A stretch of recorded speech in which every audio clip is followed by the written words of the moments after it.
Imagine uma terra banhada pela luz esmeralda de um sol nascente. Um reino tecido não apenas com os fios do mais puro sonho, mas com a própria sabedoria das estrelas. Muito antes de a história gravar suas primeiras crônicas em pedra ou papiro, muito antes de nossos anais começarem a contar os ciclos de impérios e esquecimentos, existiu um eco, uma vibração primordial, uma civilização cujo nome ressoa no vento do tempo como uma canção esquecida: Lemúria. Hoje, alma buscadora, você que talvez tenha sentido esse chamado interior para os mistérios de nossas origens, desvendamos juntos não apenas os fragmentos de um continente que se diz perdido nas brumas do oceano, mas o reflexo de um anseio que pulsa, persistente e profundo, no próprio coração da humanidade. Um anseio por pureza original, por sabedoria não contaminada, por aqueles passados dourados onde o ser humano vivia em uma primorosa sinfonia com a existência. Esta não é meramente uma crônica de tempos passados. É um convite para despertar algo sagrado que jaz latente no mais profundo do seu ser. Porque a ideia de Lemúria, também conhecida como Mu, a Terra-mãe, como uma semente estelar transportada por correntes cósmicas, viajou através dos éons, transformando-se. De ser uma hipótese científica sussurrada nos salões do século XIX, buscando explicar os mistérios da vida em nosso planeta, floresceu até se tornar uma pedra angular, um faro de esperança dentro do vasto templo da tradição esotérica e da busca espiritual. Estes continentes perdidos são acaso simples fantasias, fugas de uma realidade muitas vezes áspera demais?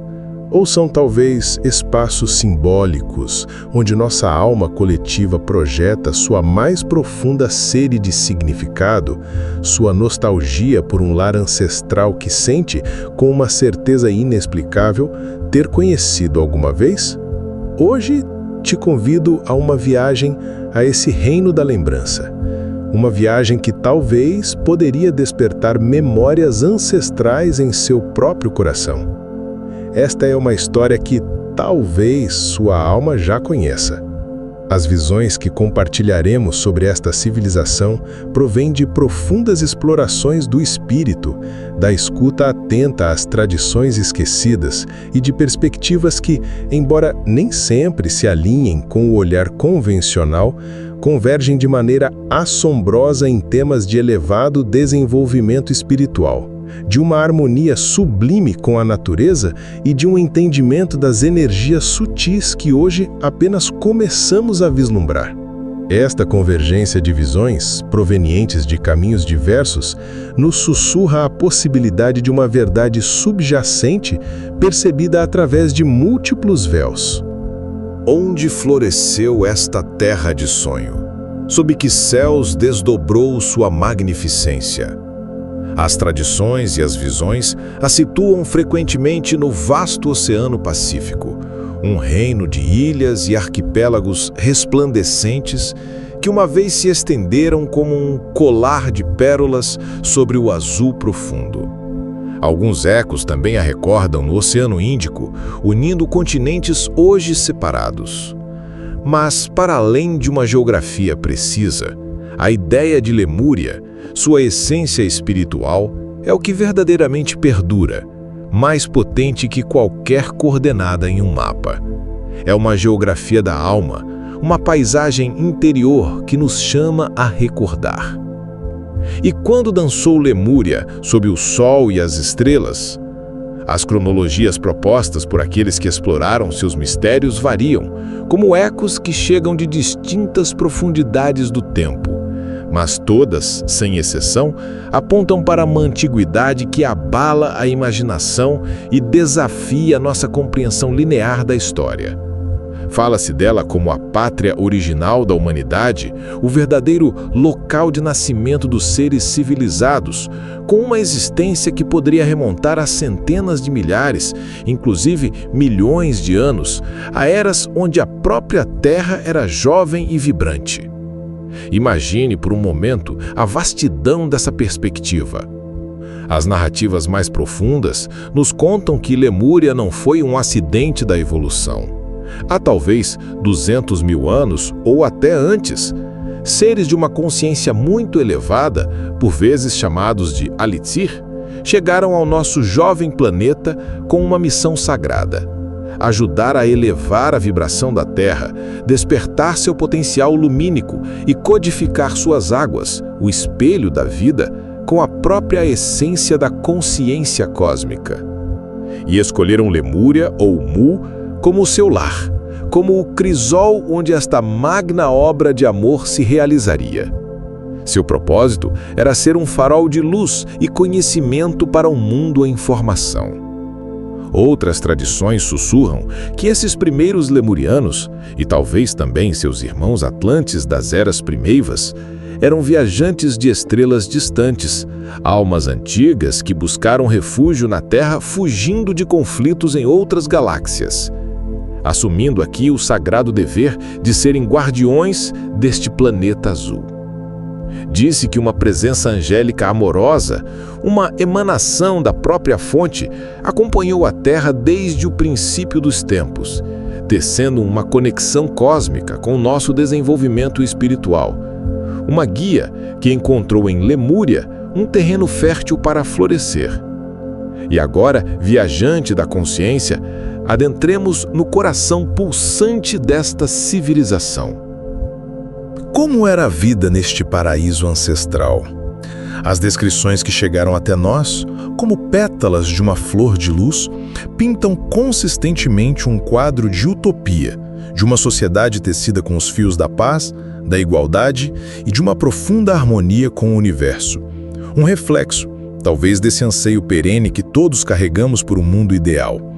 Imagine uma sociedade onde a guerra era uma palavra desconhecida, um conceito alheio ao coração, onde os conflitos se dissolviam na compreensão e no amor e onde cada ser trabalhava com alegria pelo bem comum em uma primorosa e rara sinfonia de cooperação. Fala-se de uma igualdade absoluta onde cada trabalho era valorizado, não por seu prestígio ou recompensa material, mas por sua contribuição ao bem-estar coletivo. Algumas fontes sugerem uma estrutura social onde o feminino era profundamente honrado, um matriarcado de sabedoria ou um perfeito equilíbrio onde a voz da mulher, portadora de intuição e conexão com os ciclos da vida, ressoava com igual autoridade e respeito nos conselhos da comunidade. O divino feminino era a matriz da criação, e esta reverência se refletia em cada aspecto da vida. Um conselho de anciãos, homens e mulheres de provada sabedoria e coração puro, oferecia sua guia e seu conselho, mas não impunha sua jurisdição, pois a verdadeira direção emanava de uma fonte mais profunda, de uma conexão coletiva. Talvez o aspecto mais misterioso e profundo de sua estrutura social era a mente grupal. A individualidade, tal como a conhecemos hoje com suas barreiras e sua ênfase na separação, não era o foco. Existia, em vez disso, uma consciência coletiva, uma unidade, onde a alegria de um era a alegria de todos, e o desafio de um era sentido e sustentado pela comunidade inteira como um só organismo de amor. As crianças não pertenciam a pais individuais em um sentido de posse, mas eram os filhos e filhas de toda a comunidade, nutridos, amados e guiados por cada membro, cada um contribuindo com seus dons únicos para a sagrada tarefa da criação. O conceito de casamento ou família, com seus laços muitas vezes exclusivos, não existia na forma que hoje conhecemos. Ninguém possuía nada no sentido material. Os recursos da terra eram considerados um presente divino a ser compartilhado por todos, com alegria e gratidão. Esta mente grupal, longe de ser uma falta de desenvolvimento individual, é vista por muitos como um estado superior de consciência, uma conquista espiritual de unidade que contrasta profundamente com o individualismo muitas vezes isolador da nossa era. A vida diária transcorria em uma doce e harmoniosa sincronia com os ciclos sagrados da natureza. Seus lares, construídos com materiais orgânicos como madeiras vivas, cristais e fibras vegetais, não eram meros refúgios, mas templos vivos, energeticamente alinhados com o entorno, respirando em uníssono com a terra. E embora vivessem uma profunda simplicidade, também ergueram magníficas cidades, se assim podemos chamá-las, com grandes templos e palácios de uma beleza etérea, os primeiros que o mundo conheceu. Obras de arte que hoje mal podemos sonhar, onde a luz e o som dançavam em perfeita harmonia. Desfrutavam de uma abundância generosa, os mares pródigos e os campos férteis, banhados por um sol benevolente, lhes proviam de tudo o que era necessário com facilidade, permitindo-lhes dedicar a maior parte de seu tempo e energia a cultivar o espírito, a desenvolver as artes e a explorar os profundos mistérios do conhecimento interior e exterior. Foram eles, disse, que deram ao mundo a escrita, não como um mero sistema de contabilidade, mas como uma forma sagrada de registrar a sabedoria das estrelas e os segredos da alma. Deram à luz a religião, entendida em seu sentido mais puro como a reunião com o divino. Traçaram os caminhos da navegação guiados pelos astros, leram as mensagens do cosmos na dança da astrologia, desenvolveram uma medicina que curava o corpo, a mente e o espírito como uma unidade inseparável e teceram a música com as próprias harmonias do universo, criando sons que podiam elevar, curar e transformar. Suas influências culturais, como sementes de luz transportadas por ventos invisíveis, são percebidas ainda hoje nos totens ancestrais de antigas culturas, na geometria sagrada de templos esquecidos, nas enigmáticas estátuas que guardam segredos em ilhas remotas. Mas o verdadeiro coração de Lemúria, seu núcleo incandescente, sua essência imperecível, era sua profunda, onipresente e radiante espiritualidade. Não era um aspecto isolado da vida, reservado para momentos ou lugares especiais, mas o próprio tecido de sua existência, o sopro que animava cada faceta de seu desenvolvimento. Os lemurianos possuíam uma compreensão inata, celular, de seu lugar sagrado no cosmos, uma conexão íntima e vibrante com o grande mistério que tudo envolve. Eram, em essência, a centelha da consciência divina encarnada na Terra, enraizados não na superfície da personalidade, mas nos inícios em nível da alma, na memória de sua origem estelar. Seu foco primordial, a bússola que guiava cada uma de suas escolhas, era o desenvolvimento espiritual e a busca por uma harmonia absoluta e jubilosa com a natureza, um caminho de cooperação, amor e respeito por toda a vida. Isto contrasta profundamente com as buscas orientadas ao controle, à dominação e à exploração que, lamentavelmente, caracterizariam mais tarde outras grandes civilizações. A água, para eles, era um elemento sumamente sagrado, um espelho líquido do cosmos, um conduto de energias divinas. Você se lembrará que se diz que aqueles seres primordiais, os Alitir, vieram para codificar a água de nosso planeta, para imbuí-la com a vibração da consciência superior. As filosofias perenes, essas verdades eternas que nutriram a humanidade ao longo de milênios, encontram, segundo muitos, sua origem mais pura na fértil terra espiritual da cultura lemuriana. Lemúria, portanto, não era apenas um lugar físico, alma que explora estas ideias. Era um estado de ser, um modelo espiritual para a humanidade, um sonho luminoso do que podemos vir a ser. Desde a mais tenra infância, a educação se concentrava no desenvolvimento espiritual e na conexão direta com o universo. As crianças aprendiam a escutar os sussurros do vento, a ler a sabedoria no brilho das estrelas, a sentir o pulso rítmico da terra sob seus pés. Os rituais e cerimônias comunitárias eram essenciais, não como dogmas vazios, mas como poderosos atos de coesão social, de alinhamento energético e de conexão consciente com as forças cósmicas. Imagine meditações coletivas sob um céu repleto de estrelas, onde milhares de corações batiam em uníssono, celebrações jubilosas dos ciclos naturais, honrando os solstícios e equinócios, danças sagradas que eram preces em movimento, tecendo a energia do céu e da terra. Há lendas que falam de lemurianos em lugares de grande poder, como o sagrado Monte Shasta, realizando cerimônias noturnas em honra à luz universal, a fonte de toda a vida. E aqui reside uma de suas capacidades mais notáveis e transformadoras. Eram seres predominantemente telepáticos. A comunicação fluía de mente a mente, de coração a coração, como uma corrente cristalina, permitindo uma compreensão profunda, uma empatia instantânea e uma unidade social inabalável. Você pode imaginar um mundo sem mal-entendidos, onde a intenção pura se transmite diretamente, onde a verdade do outro se sente sem filtros? Sua medicina era verdadeiramente holística, uma fusão sublime de conhecimento espiritual e intuitivo e uma compreensão científica das leis naturais.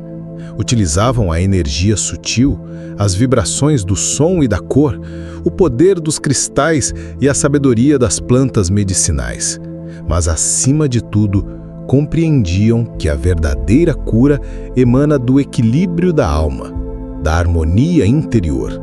E neste jardim de sabedoria, a energia feminina desempenhava um papel crucial e reverenciado. Disse que as mulheres em Lemúria, por sua conexão intrínseca com a intuição e os ciclos da vida, foram instruídas em verdades espirituais fundamentais por seres de luz, muitas vezes chamadas de mães estelares pleiadianas. Uma sabedoria ancestral que, acredite ou não, ainda reside, vibrante e acessível, em nosso registro acástico.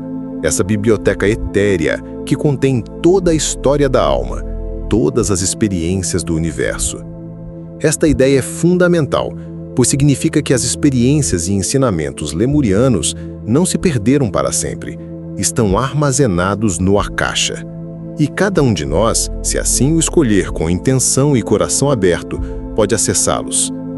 A noção de que podemos ter tido vidas passadas em Lemúria, de que suas memórias podem estar despertando suavemente em nosso interior, permite uma conexão pessoal e experiencial com este passado antigo, transformando-o de uma lenda distante em uma parte viva e pulsante do nosso ser. Qual era, então, a missão sagrada desta civilização extraordinária?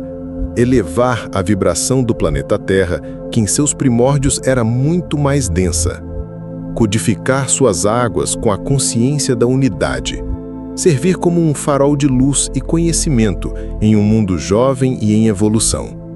Mu e Lemúria tinham papéis específicos como guias e protetores dos portais energéticos planetários, esses vórtices que conectam a Terra com as dimensões superiores e com o vasto cosmos. Mas é vital entender, como nos ensinam algumas sabedorias contemporâneas, que Lemúria não foi uma civilização de seres já aperfeiçoados. Foi antes a primeira sala de aula espiritual da humanidade, a centelha divina que deu partida às nossas almas em sua longa e fascinante jornada evolutiva. A humanidade, portanto, não está destinada simplesmente a retornar a um passado lemuriano idealizado, mas a superá-lo, a construir sobre esta sagrada fundação uma consciência ainda mais expandida e integrada. A sabedoria lemuriana, que pareceu se perder na superfície da história, agora está sendo lembrada, revivida por muitos, o que nos fala de uma visão cíclica e esperançosa da evolução espiritual, onde cada aparente final é, na verdade, o prelúdio de um novo e mais glorioso amanhecer. Os lemurianos, estes seres de sonho, não apenas se distinguiam por sua elevadíssima espiritualidade, mas também por suas notáveis características psíquicas e um nível de conhecimento e tecnologia que, em muitos aspectos, ia muito além do que nossas civilizações antigas convencionais sequer imaginaram. No entanto, e isto é crucial para entender sua essência, sua tecnologia não era uma força fria e separada da vida, como frequentemente é a nossa, mas estava intrinsecamente ligada a seus princípios espirituais e a uma profunda compreensão das energias vivas e conscientes da natureza. Eram, como intuímos, seres altamente avançados e espiritualmente evoluídos. A comunicação telepática era uma habilidade comum, quase tão natural como respirar, permitindo uma unidade de pensamento e sentimento, e uma compreensão que hoje nos pareceria milagrosa. Algumas lendas, especialmente aquelas que perduraram em lugares de poder, como o sagrado Monte Shasta, os descrevem como seres de uma estatura imponente, altos e graciosos, com uma agilidade surpreendente. Suas cabeças e testas, disse, eram mais amplas, talvez indicando uma maior capacidade cerebral ou, mais provavelmente, uma conexão mais direta e ativa com os reinos superiores de consciência, através de uma glândula pineal plenamente funcional. Frequentemente, são visualizados vestindo túnicas de um branco resplandecente ou de cores iridescentes, símbolo de sua pureza de intenção e sua conexão espiritual. E sua tecnologia? Aqui entramos em um reino de maravilhas que desafia nossa imaginação mecanicista. Imagine uma tecnologia que não busca dominar a natureza, mas dançar com ela em perfeita harmonia. Um domínio assombroso das energias sutis, dos princípios vibratórios que subjazem a toda a criação. Não era uma tecnologia de engrenagens e combustão que polui e destrói, mas uma tecnologia do espírito, onde o avanço material e a sabedoria espiritual não eram forças opostas, mas as duas asas inseparáveis do mesmo pássaro da evolução consciente. Visualize o uso da energia de cristal. Cristais magníficos, de uma pureza e de um tamanho hoje desconhecidos, não como meros adornos, mas como poderosas ferramentas vivas para armazenar, amplificar e canalizar a energia cósmica. Estes cristais eram fundamentais em suas tecnologias de cura, em seus sistemas de comunicação interdimensional e inclusive na geração de luz e poder para suas comunidades. Conheciam e aplicavam a tecnologia da ressonância. Entendiam que tudo no universo é vibração, é música, e aprenderam a usar frequências específicas para a construção, movendo imensos blocos de pedra como se fossem plumas, simplesmente com o poder do som e da intenção. E para a cura, estimulando a regeneração de tecidos e órgãos com ondas sonoras e lumínicas precisas, restaurando a harmonia vibratória do ser. Dominavam a energia solar de formas que mal começamos a vislumbrar, captando e armazenando a luz do Sol como uma fonte inesgotável, limpa e sustentável, vivendo em perfeita harmonia com os ciclos energéticos de sua estrela, a qual consideravam um ser consciente.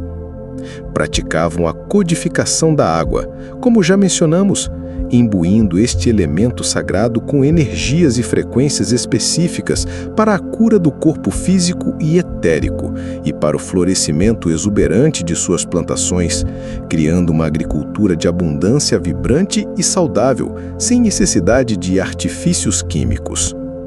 Construíram, conta-se, naves de luz. Sim, veículos etéricos ou semifísicos, capazes de viajar não apenas através do espaço tridimensional, mas também através das dimensões, utilizando a luz pura, a energia do ponto zero e a consciência como propulsão. Com estas naves, mantinham contato com outras civilizações estelares benevolentes, participando de um intercâmbio galáctico de sabedoria e amor. A geometria sagrada era a base de toda a sua criação, a linguagem com a qual dialogavam com o universo. A aplicavam em todas as suas construções e tecnologias, não por mera estética, embora o resultado fosse sempre de uma beleza avassaladora, mas porque compreendiam que certas formas e proporções estão em ressonância direta com as forças criativas fundamentais do cosmos, permitindo um alinhamento energético ótimo e uma eficiência assombrosa. Estabeleceram e mantiveram redes de energia planetária, uma malha invisível, mas poderosa de pontos energéticos e linhas de força que conectavam todo o globo, utilizada para a transferência de energia vital, para a comunicação instantânea a longas distâncias e, crucialmente, para manter o equilíbrio energético e a saúde vibratória do próprio planeta. Inclusive, se fala de sua capacidade para influenciar o clima, não de forma caprichosa ou para benefício próprio, mas sempre para manter o equilíbrio e a harmonia dos ecossistemas.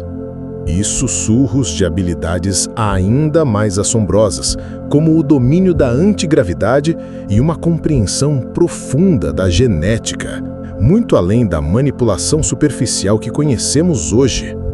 Esta era uma tecnologia suave. Uma tecnologia da consciência que manipulava energias sutis e informação. Em profundo contraste com a tecnologia dura, baseada na força bruta e na exploração que frequentemente caracteriza nossa era. Seu domínio de campos tão diversos através de princípios unificadores, como a geometria sagrada e a ressonância, sugere uma compreensão holística e interconectada do universo, uma visão que nossa ciência moderna, muitas vezes tão fragmentada, mal começa a redescobrir em suas fronteiras mais audaciosas. Lemúria. Este farol de sabedoria não existiu em um isolamento esplêndido. Como uma estrela brilhante em um vasto firmamento, interagiu com outras culturas e civilizações contemporâneas. E nenhuma destas interações foi tão significativa, nem tão carregada de destino e aprendizado para o futuro, como sua complexa relação com a igualmente lendária Atlântida. Segundo as crônicas esotéricas, Lemúria e Atlântida foram, em suas origens, duas civilizações irmãs, ambas de grande avanço, que inicialmente coexistiram em um espírito de cooperação e respeito mútuo. Houve um tempo de frutífero contato, de intercâmbio de conhecimentos e tecnologias, onde os atlantes, inclusive, adotaram muitas das práticas espirituais e das tecnologias sutis dos lemurianos. No entanto, com o inexorável passar do tempo, como dois rios que nascem da mesma montanha, mas que tomam cursos divergentes para o mar, surgiram diferenças filosóficas fundamentais. Os lemurianos, como exploramos, mantiveram seu foco na espiritualidade, na harmonia com a natureza, no desenvolvimento interno do ser. Os atlantes, por outro lado, ou ao menos uma facção cada vez mais influente entre eles, começaram a se orientar progressivamente para o controle externo, para o poder através de uma tecnologia cada vez mais materialista e para a manipulação das forças naturais para seus próprios fins, às vezes esquecendo a sabedoria do coração e as consequências de seus atos. Estas diferenças filosóficas, como sementes de discórdia semeadas em um campo fértil, finalmente levaram a tensões, a desacordos profundos e, tragicamente, a conflitos que, segundo algumas narrativas, contribuíram para a queda de ambas as grandes civilizações. Disse que os sábios lemurianos, com sua visão profunda, advertiram seus irmãos atlantes sobre o perigo inerente no uso de certas energias com fins bélicos, sobre os riscos de manipular a própria estrutura da vida através de experimentos genéticos com a estirpe humana, e sobre o desenvolvimento de armas de um poder destrutivo inimaginável. Mas as advertências, como folhas arrastadas por um vento de ambição e orgulho, muitas vezes não foram ouvidas. A fascinação pelo poder material e o conhecimento sem a guia da sabedoria pode ser um canto de sereia muito sedutor e perigoso. E assim, narra-se que uma guerra de grandes dimensões, uma conflagração terrível que utilizou forças que abalaram os próprios alicerces do planeta, eclodiu entre estas duas outrora irmãs civilizações.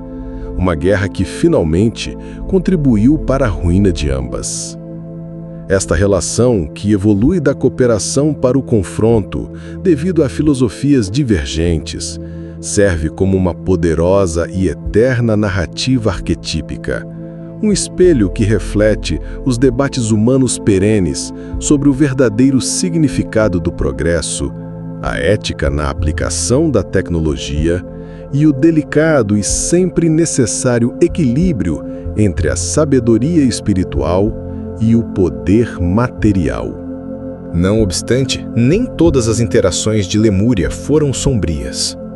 Afirma-se com insistência que os lemurianos estabeleceram relações pacíficas e construtivas com outras civilizações avançadas de sua época, tanto terrestres como de outros mundos, compartilhando livremente seus conhecimentos e tecnologias para beneficiar a humanidade em seu conjunto, expandindo assim sua influência benevolente.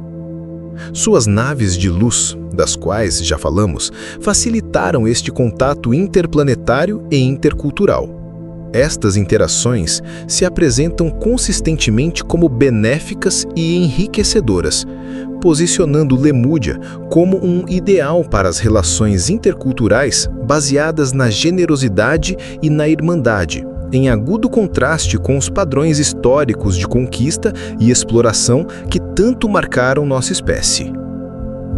Como guias e protetores dos portais planetários, seu objetivo primordial era ser um farol de luz e conhecimento para o mundo inteiro, uma âncora de estabilidade espiritual em um planeta em plena e muitas vezes turbulenta evolução. Mas, mesmo os sonhos mais belos, as idades douradas mais resplandecentes podem enfrentar o amanhecer de uma crua realidade no plano físico. O desaparecimento de Lemúria é um tema central em sua vasta mitologia, um eco de perda e transformação que ressoa através dos milênios na memória celular da humanidade. Seu fim não foi um simples desvanecer na névoa do tempo, mas um evento cataclísmico, ou uma série deles, atribuído a uma complexa combinação de furiosas forças naturais e, em algumas versões, aos estragos do conflito e do mau uso do poder. As tradições orais dos povos da Polinésia, cujos ancestrais se diz que vêm de uma terra-mãe submersa, falam com temor reverente de uma poderosa onda guerreira, um tsunami de proporções inimagináveis que varreu a Terra, engolindo ilhas e transformando a face do planeta. Outras fontes apontam que Lemúria não sofreu uma única catástrofe, mas uma prolongada série de desastres naturais que se estenderam ao longo de muitos milhares de anos antes de o continente principal desaparecer finalmente sobre as águas. A teoria científica original que a postulou sugeria um afundamento devido a uma intensa atividade vulcânica. E há relatos de explosões tão massivas que formaram novas massas de terra onde antes se estendia o paraíso lemuriano. E como ouvimos, o conflito com Atlântida também é frequentemente citado como um fator contribuinte, ou mesmo como a causa principal da destruição de ambas as civilizações. A arrogância, o mau uso do poder, a desconexão das leis sagradas da vida podem desencadear forças que nem mesmo as civilizações mais avançadas podem controlar. Finalmente, a gloriosa massa continental de Lemúria, com suas cidades de luz e seus templos de sabedoria, submergiu sob o oceano, tornando-se o continente perdido que hoje recordamos com uma mistura de assombro e melancolia. O fim chegou. No entanto, é uma porta para a esperança. A destruição física de Lemúria não significou o fim de sua influência, nem o silêncio total de sua canção eterna.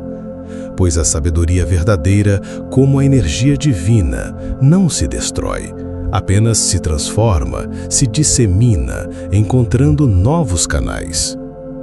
Disse que antes do grande cataclismo, muitos lemurianos, prevendo o desastre, tomaram medidas sábias para preservar seu conhecimento e sua linhagem. Alguns sobreviventes, guiados pela luz de sua intuição, se dirigiram para outras partes do mundo, levando consigo as sementes de sua elevada cultura. Incorporaram suas habilidades científicas e seus profundos conhecimentos místicos nas culturas existentes da Ásia, Polinésia e das Américas, enriquecendo silenciosamente o tecido da civilização humana. Esta narrativa transforma um cataclismo devastador em um mecanismo quase divino para a disseminação planetária do conhecimento espiritual, uma diáspora de luz.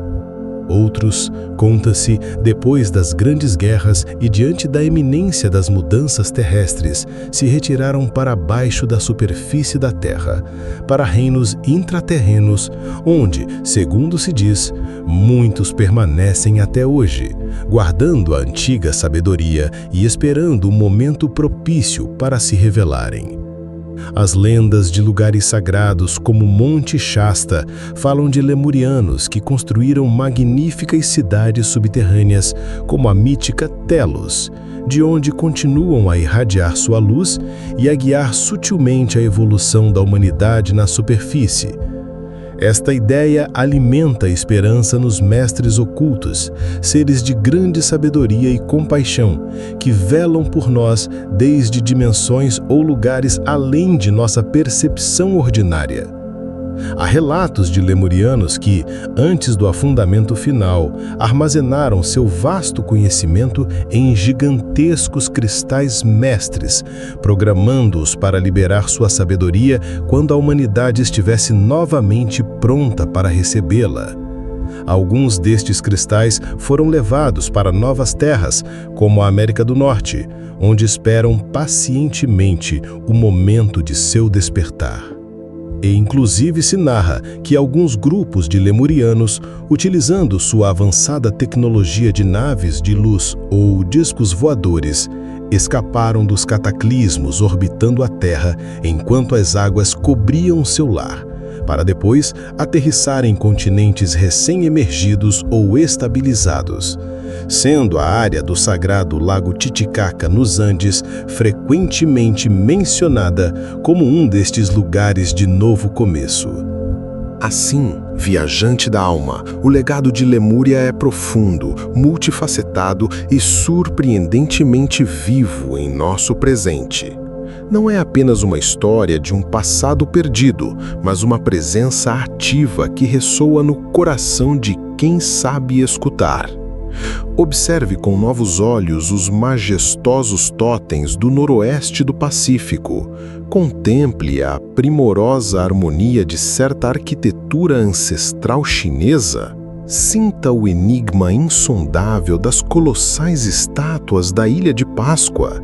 Aprofunde-se nas filosofias perenes que falam de unidade, amor e transcendência. Em todos eles, alguns veem um parentesco, um eco sutil, uma conexão inegável com a sabedoria e o espírito de Lemúria. Sua sabedoria primordial sobre o equilíbrio em todas as coisas, sobre a harmonia com a natureza e a conexão com o cosmos, continua sendo profundamente relevante para nós hoje, enquanto buscamos com afinco curar nosso mundo e nossas próprias almas.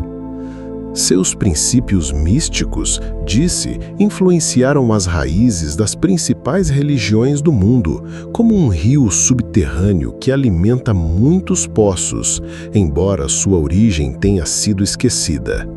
E talvez o mais importante, os ensinamentos e experiências lemurianas estão impressos como uma marca indelével no registro acástico, essa vasta biblioteca etérea do universo, acessíveis hoje para aqueles que buscam com um coração aberto e uma mente disposta.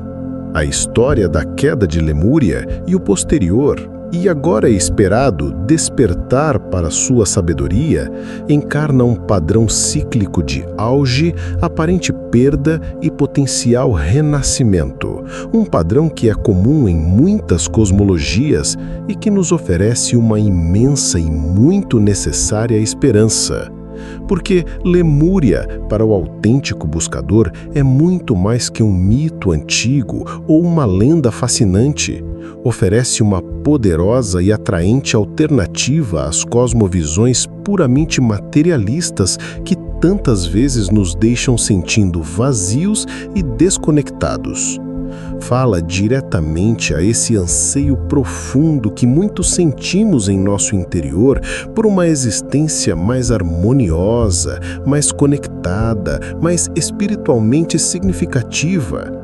Nos proporciona um senso vital de conexão com um passado antigo, vasto e cheio de uma sabedoria que ressoa com nossa verdade mais íntima, lembrando-nos que não somos meros acidentes da evolução, mas herdeiros de um glorioso legado estelar.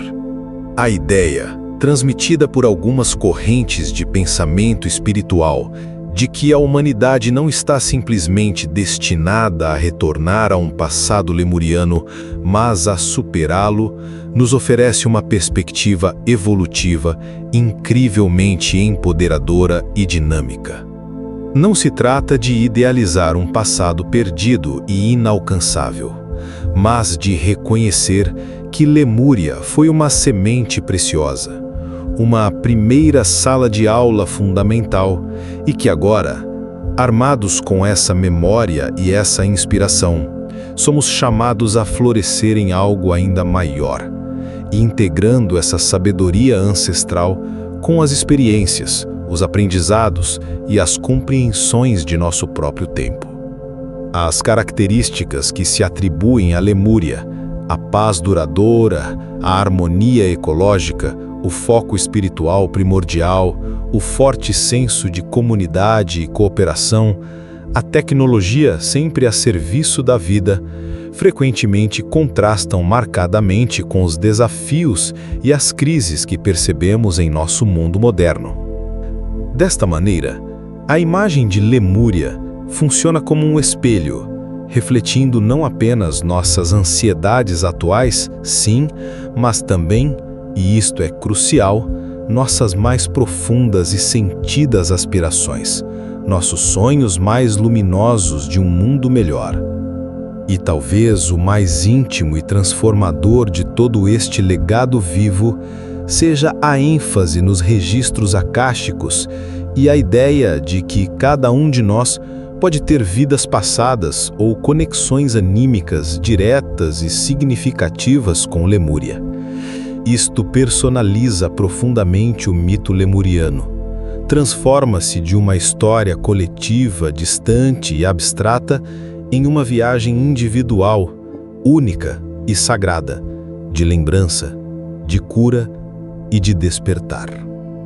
Se algo, no mais profundo de seu ser, vibrou com uma ressonância especial ao contemplar estas ideias, se você sente um eco familiar nos cantos esquecidos do seu coração, saiba que não é um acidente. Você faz parte, de uma maneira ou de outra, deste grande e glorioso despertar. E assim, chegamos ao limiar onde o passado sussurra ao presente, onde a memória de Lemúria se torna uma bússola para o futuro. Esta civilização, seja uma realidade física enterrada sob as ondas, um potente arquétipo tecido no tear da consciência coletiva, ou uma sublime metáfora espiritual que ilumina nosso caminho, continua sendo um enigma duradouro que nos convida à exploração interior, à introspecção corajosa e ao assombro reverente. Sua história, ou melhor, sua essência, reflete a busca contínua e incansável da humanidade por compreender suas origens mais profundas, seu propósito mais elevado e seu ilimitado potencial criativo e espiritual. Nos lembra, com uma voz que ressoa além das palavras, que a harmonia não é uma fantasia inalcançável, mas nosso estado natural de ser. Que a conexão com toda a vida é nossa verdadeira herança, e que a sabedoria mais profunda reside não em algum lugar distante e externo, mas no sacrário silencioso de nosso próprio coração, esperando pacientemente ser redescoberta e vivida. A pergunta que flutua agora no ar, vibrante e clara no silêncio de sua própria alma, é esta: escolheremos desta vez, neste momento crucial da história planetária, viver conscientemente a sabedoria que sempre carregamos latente dentro de nós? Escolheremos com coragem e alegria lembrar e encarnar a sublime canção de unidade, amor e harmonia que Lemúria uma vez cantou ao mundo e que ainda hoje sussurra em nossos sonhos mais profundos e nos anseios mais nobres de nosso espírito? Obrigado, de coração, por me acompanhar nesta viagem através dos véus do tempo e do mistério, por abrir sua mente e seu espírito aos ecos persistentes desta terra-mãe ancestral. Se você se sentiu conectado de alguma maneira com esta mensagem, se uma centelha de reconhecimento ou de esperança se acendeu em seu interior, considere isto não como um final, mas como um convite. Um convite para continuar explorando estes temas por sua conta, para seguir questionando, para seguir lembrando, para seguir crescendo. Se esta viagem ressoou com você e deseja aprofundar mais nessas explorações sobre a sabedoria antiga e o despertar da consciência, te convido a se inscrever neste canal e a se juntar à nossa crescente comunidade de buscadores. Juntos podemos continuar desvendando os mistérios que nos conectam com nosso passado luminoso e nosso futuro potencial. Nunca se esqueça, o passado sagrado de Lemúria não ficou para trás, perdido e irrecuperável. Está vivo, vibrante e presente dentro de cada um de nós, como uma semente estelar de potencial infinito, como um código genético de luz, nos chamando suavemente, insistentemente, amorosamente para casa, para o lar de nossa verdadeira essência divina, para a lembrança jubilosa de quem realmente somos na vastidão do ser. Os ecos da antiga Lemúria não estão silenciados pelo tempo nem afogados sob o oceano. Ressoam, claros e melodiosos, dentro de você, agora mesmo, como uma silenciosa, mas irresistível canção cósmica. Uma melodia sagrada que te chama com ternura a lembrar a luz inextinguível que você é em sua essência, e o mundo de paz, amor, alegria e harmonia que juntos, unidos em propósito e coração, podemos e estamos destinados a ajudar a cocriar, aqui e agora, neste bendito planeta Terra. A jornada sagrada para esse futuro lembrado, para essa nova Lemúria do coração que já está nascendo e florescendo em milhares de almas ao redor do mundo, começa neste preciso instante, com sua próxima respiração consciente, com seu próximo pensamento amoroso, com sua próxima escolha alinhada com sua verdade mais elevada. Começa simples, mas poderosamente dentro de você. Que a paz insondável que ultrapassa toda compreensão, que a sabedoria profunda que guia cada um de seus passos e que o amor incondicional que tudo abrange e tudo cura das idades eternas iluminem e abençoem abundantemente seu caminho, agora e para sempre. Que assim seja. Se você gostou deste conteúdo, clique no botão Gostei, compartilhe com alguém que possa se interessar por este tema e se inscreva no canal para não perder os próximos vídeos.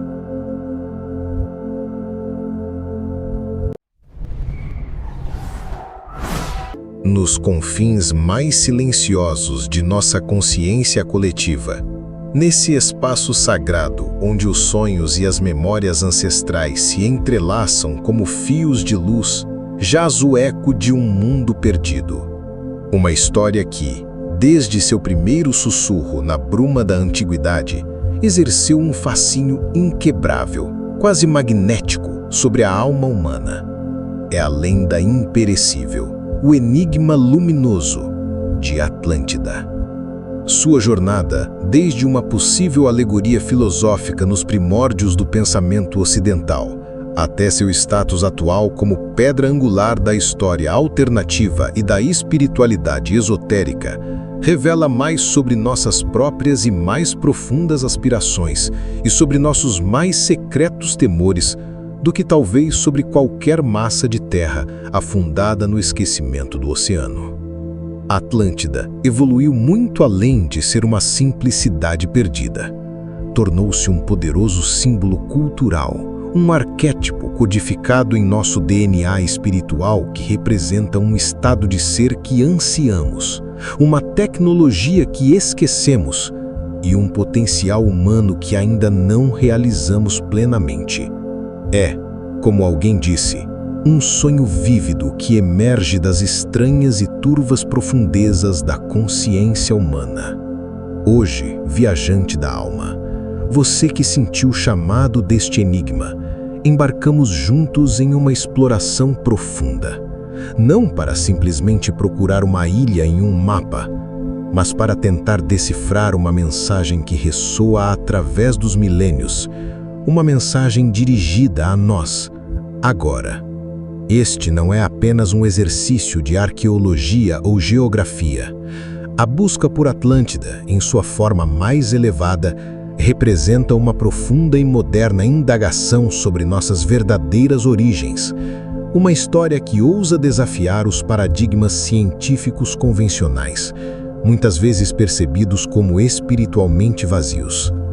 É uma busca que ousa perguntar: somos o produto final de uma evolução acidental, um acaso cósmico em um universo indiferente?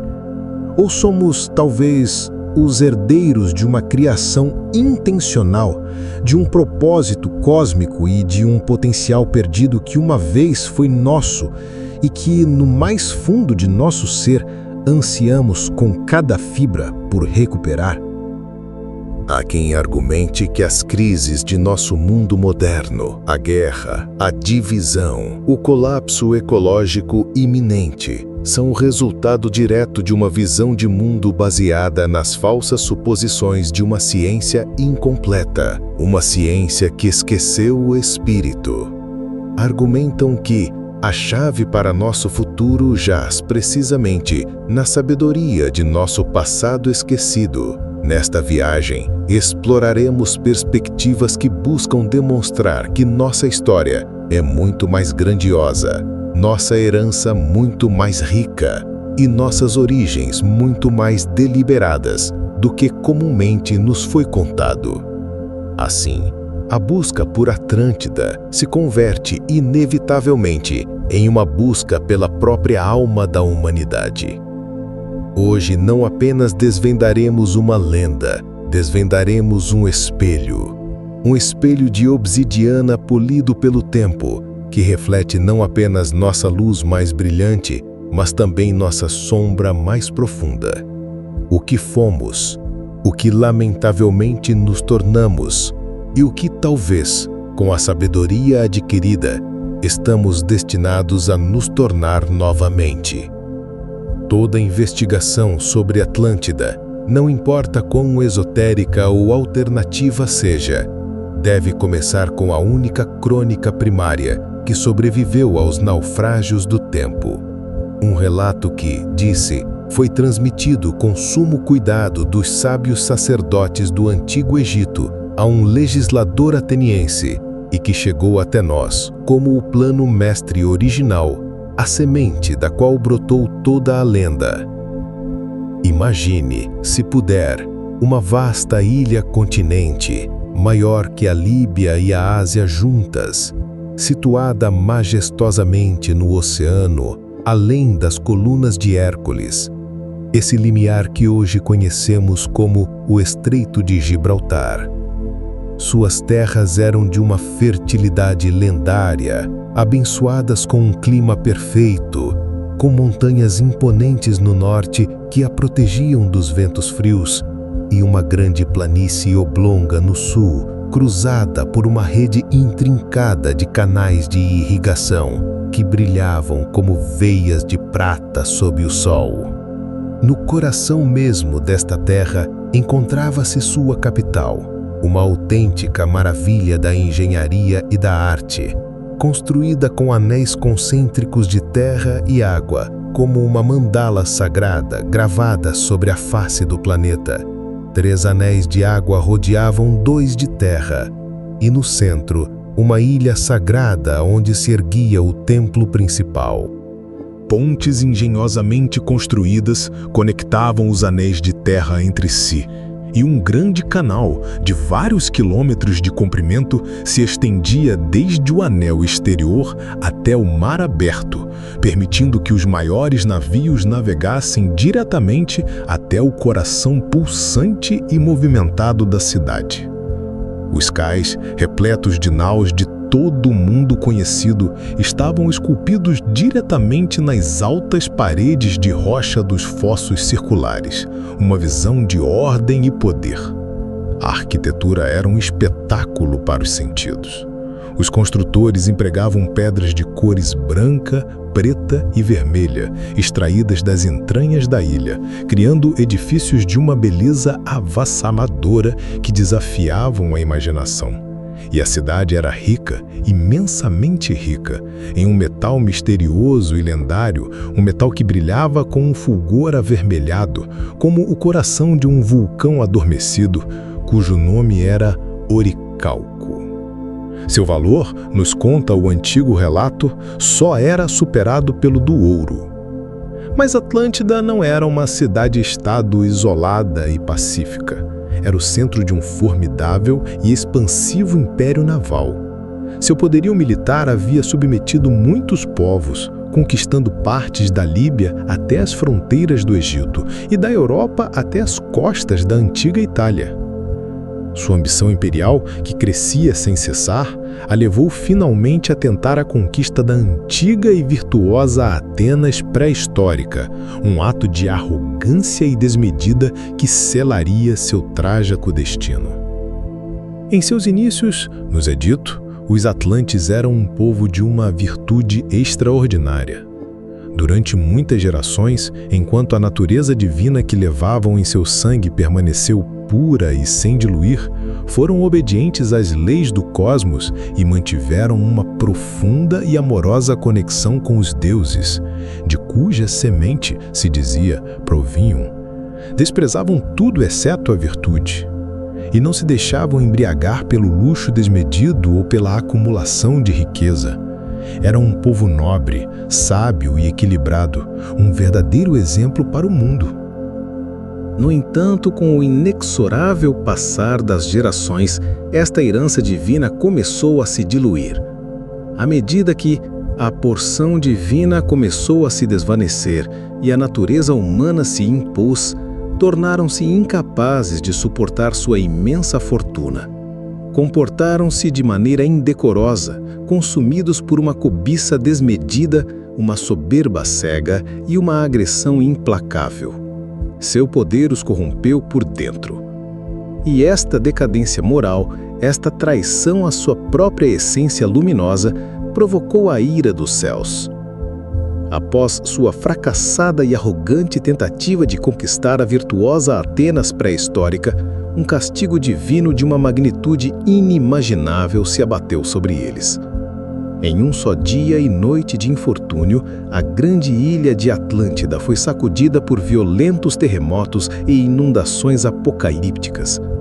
E com um rugido que deve ter estremecido o mundo inteiro, afundou para sempre sob as ondas enfurecidas do mar, desaparecendo da vista e se tornando a lenda que hoje, milhares de anos depois, ainda nos convoca e nos perturba.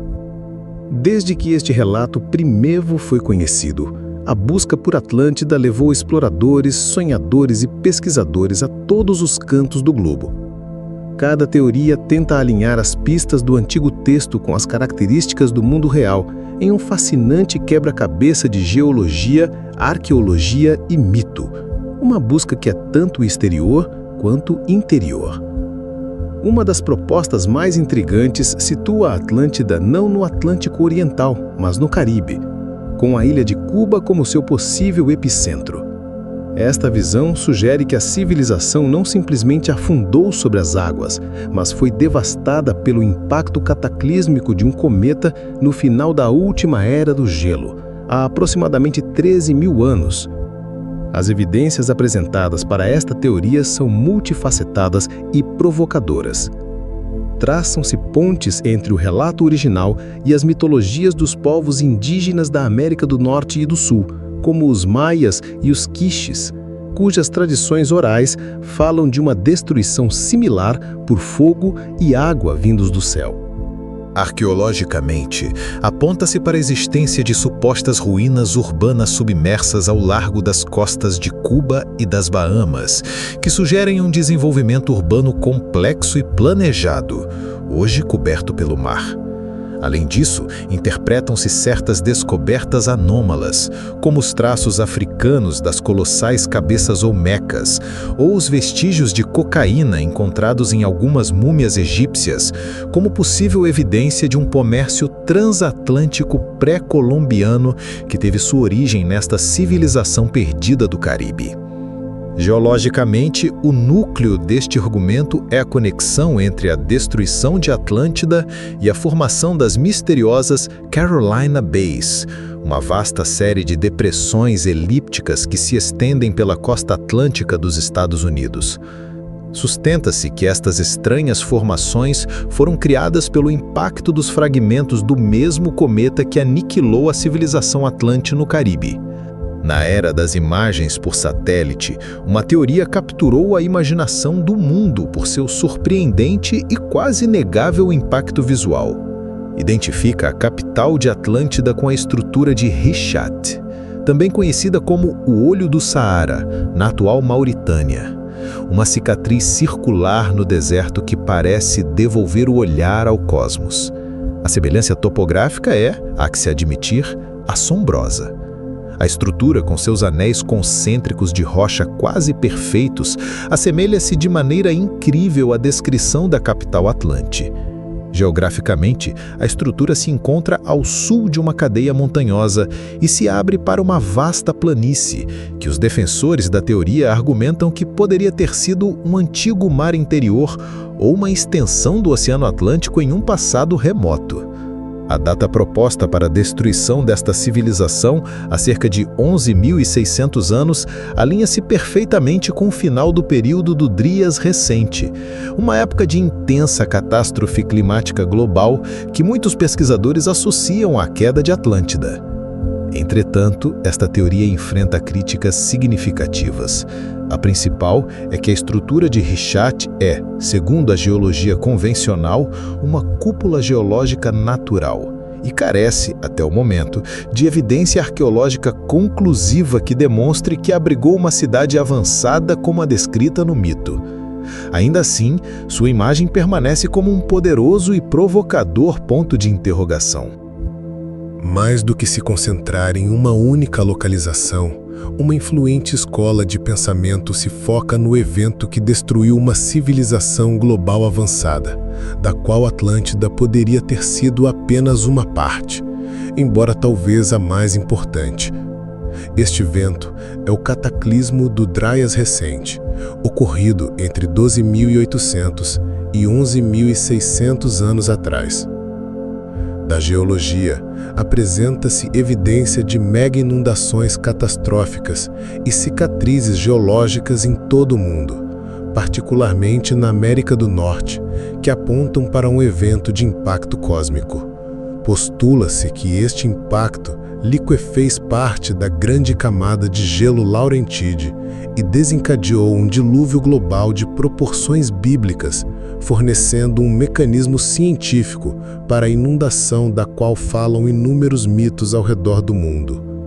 Outros pesquisadores argumentam a favor de um impacto cósmico no Oceano Austral há cerca de 12.800 anos, que não só causou uma inundação mundial, mas também foi a fonte da maior parte da água de nossos oceanos atuais. Citam como prova a existência de cânions e rios submersos a grande profundidade, evidência de um mundo pré-inundação com níveis do mar muito mais baixos. E da arqueologia complementa-se esta visão. Apontam-se as estruturas megalíticas danificadas, mas incrivelmente sofisticadas, em lugares como Peru, Bolívia e Egito, como os restos desta civilização atlante pré-cataclísmica, cuja tecnologia de construção de pedra frequentemente supera a nossa, e cujas feridas parecem falar de um cataclismo de uma violência inimaginável. A busca não termina aí, pois a sombra de Atlântida é longa.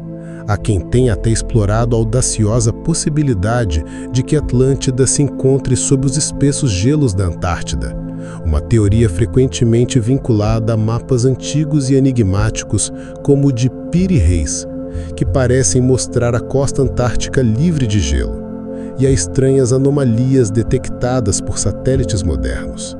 Outra perspectiva fascinante propõe que o Antigo Egito não foi tanto a localização de Atlântida, como sua principal colônia herdeira. Segundo esta visão, os sobreviventes atlantes, portadores de um conhecimento arcano, buscaram refúgio no fértil Vale do Nilo e reconstruíram sua civilização, deixando sua sabedoria codificada na geometria sagrada das pirâmides e em uma rede de energia global projetada para estabilizar o planeta após o grande cataclismo. Como vemos, o mapa de Atlântida não está traçado sobre a Terra, mas sobre um mar de possibilidades, cada uma nos convidando a olhar nosso mundo e nossa história com novos olhos, a questionar o que acreditávamos saber e a nos abrirmos a um passado muito mais rico e misterioso do que jamais imaginamos. Além da fascinante pergunta de onde estava a Atlântida, encontra-se a questão ainda mais fundamental e reveladora de quem eram os atlantes. As narrativas de origem propostas pelos pesquisadores modernos se dividem em dois campos filosóficos distintos, cada um com profundas implicações para nossa compreensão da história e do potencial humano. Uma das correntes mais influentes na atlantologia moderna postula que a civilização atlante não foi um desenvolvimento puramente terrestre, mas o resultado de uma intervenção direta, deliberada e precisa de inteligências não humanas. Nesta narrativa, descreve-se Atlântida como um experimento cósmico de grande envergadura.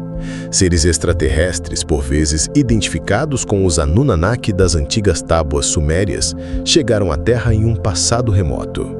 Ao acharem difícil a sobrevivência em nosso planeta, estabeleceram, disse, um tratado com outra raça estelar, frequentemente associada à estrela Arcturus, para combinar seu próprio DNA com o dos humanos indígenas que já habitavam a Terra. Este ato de engenharia genética avançada deu origem aos filhos e filhas das estrelas, uma linhagem híbrida que se tornou as 12 famílias fundadoras de Atlântida.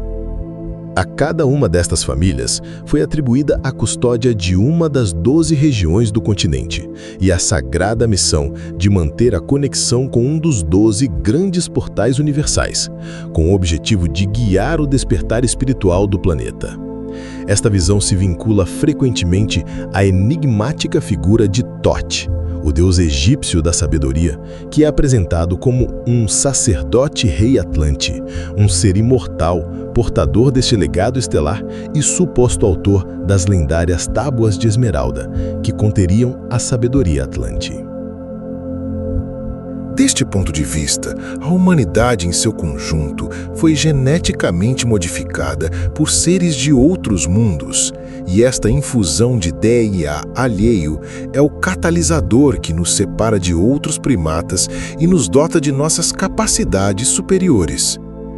Argumenta-se que a genética avançada que nos confere nosso cérebro complexo e nosso sistema nervoso sensível é o resultado de uma antiga e precisa fusão de genes. Um evento que implica que algo além da evolução tornou possível nossa humanidade há aproximadamente 200 mil anos.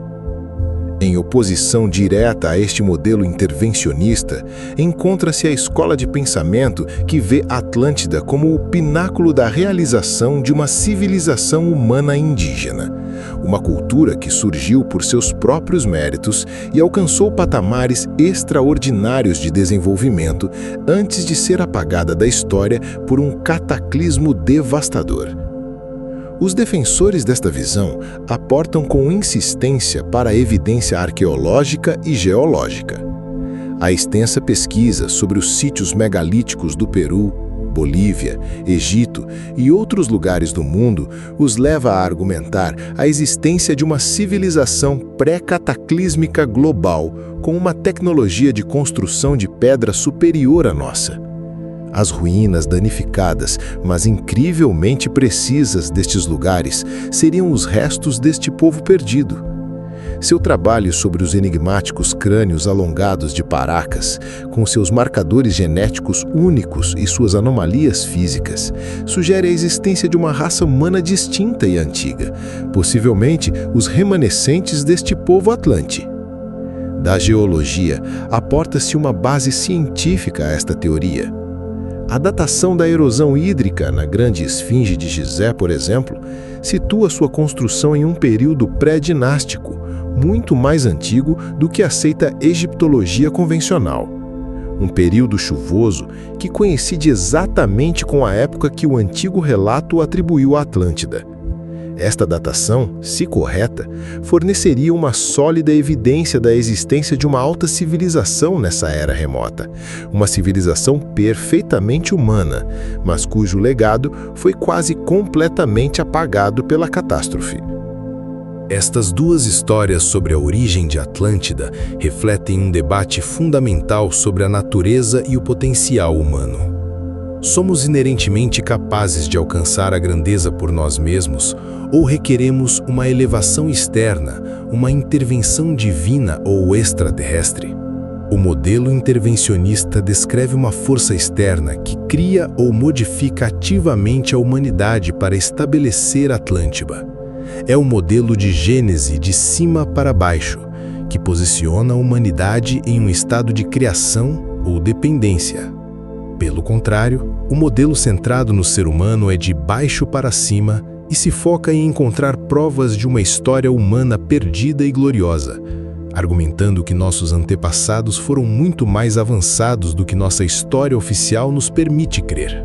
Há inclusive quem tente construir uma ponte entre estas duas visões, apresentando evidência científica de uma possível fusão genética, o que sugeriria uma intervenção, mas focando-se ao mesmo tempo na necessidade de despertar o potencial inato que já reside em cada ser humano. Em última instância, a história da origem de Atlântida é um campo de batalha para ideias contrapostas sobre nossa própria natureza. A escolha de que história acreditar tem profundas implicações sobre como percebemos a soberania, a responsabilidade e o potencial da humanidade na atualidade. Somos filhos das estrelas ou senhores da Terra? Ou, talvez, ambas as coisas ao mesmo tempo? As descrições da tecnologia Atlante, extraídas de visões psíquicas, textos esotéricos e da interpretação de mitos antigos, pintam o quadro de uma civilização que havia dominado as forças fundamentais do universo, empregando métodos que hoje nos pareceriam uma fusão de ciência e magia, de física e consciência. Sua tecnologia não se baseava na força bruta, mas na manipulação sutil da energia, da vibração e da geometria sagrada. A pedra angular da tecnologia Atlante era o uso de cristais para aproveitar, armazenar e transmitir energia em uma escala inimaginável. Imagine no coração de sua capital não um palácio de pedra, mas uma catedral de luz vivente. Um cristal colossal, por vezes chamado de Pedra Tuaui, que pulsava em uníssono com o cosmos. Não era uma gema inerte, mas o coração pulsante de sua civilização. Um acumulador divino que bebia a luz do sol, a carícia da lua e a energia profunda da própria terra, concentrando-as em um ponto focal de poder imensurável. Esta energia de cristal tinha uma gama de aplicações quase ilimitada. Impulsionava seus veículos, que se deslocavam silenciosamente por terra, ar e mar, frequentemente desafiando a gravidade. Permitia a transmissão da voz e de imagens a longas distâncias, de forma análoga à nossa rádio e televisão, mas sem a necessidade de cabos ou satélites. Era utilizada em sofisticadas práticas de rejuvenescimento corporal que prolongavam a vida de maneira significativa e em técnicas de cura que podiam regenerar tecidos e restaurar o equilíbrio do corpo em nível celular e energético. E era fundamental na construção, permitindo a levitação e manipulação de enormes blocos de pedra com uma precisão assombrosa. Era uma cultura totalmente orientada ao cristal, uma civilização de luz. A maestria Atlante se estendia além dos cristais individuais para abranger a manipulação das energias planetárias e dimensionais. Há quem proponha que os antigos, e em particular os atlantes, compreendiam e utilizavam uma rede global de linhas de energia, frequentemente chamadas de linhas lei. Os grandes sítios megalíticos do mundo, como Stonehenge, as pirâmides de Gizé ou os templos dos Andes, não estariam localizados ao acaso, mas foram construídos deliberadamente em nós-chave desta rede para aproveitar, modular e estabilizar as energias da Terra. Ainda mais além, explora-se o conceito dos portais estelares como a tecnologia Atlante definitiva. Interpreta-se que os famosos anéis concêntricos da capital de Atlântida não eram simplesmente uma estrutura física, mas um símbolo bidimensional de um vórtice tridimensional, um buraco de minhoca, uma porta para as estrelas. Postula-se que os atlantes possuíam uma ciência da alma para a ascensão e a viagem interdimensional, possivelmente utilizando dispositivos similares a aceleradores de partículas para abrir estes portais e transformar o corpo humano em um veículo de luz, capaz de viajar entre mundos. Era uma rede de portais, tanto naturais como artificiais, que conectava a Atlântida com outras dimensões e com seus guias cósmicos, uma rede fundamental para sua evolução e seu propósito no planeta. Mas o domínio tecnológico de Atlântida tinha um lado sombrio. Uma sombra que, segundo estas narrativas, finalmente cresceu até engolir sua própria luz, contribuindo para sua trágica queda. Sua maestria sobre as leis da vida os levou pelo perigoso e arrogante caminho da engenharia genética. Algumas fontes falam da criação de coisas ou autômatos similares a androides, seres projetados para realizar o trabalho manual e servir às classes altas, o que finalmente criou profundas divisões éticas e conflitos dentro de sua própria sociedade. O conflito com a civilização de Lemúria, como veremos, foi provocado, em parte, por estes experimentos genéticos com a estirpe humana, o que indica uma profunda e fundamental divisão ética sobre a manipulação da vida mesma, uma linha que não deveria ter sido cruzada.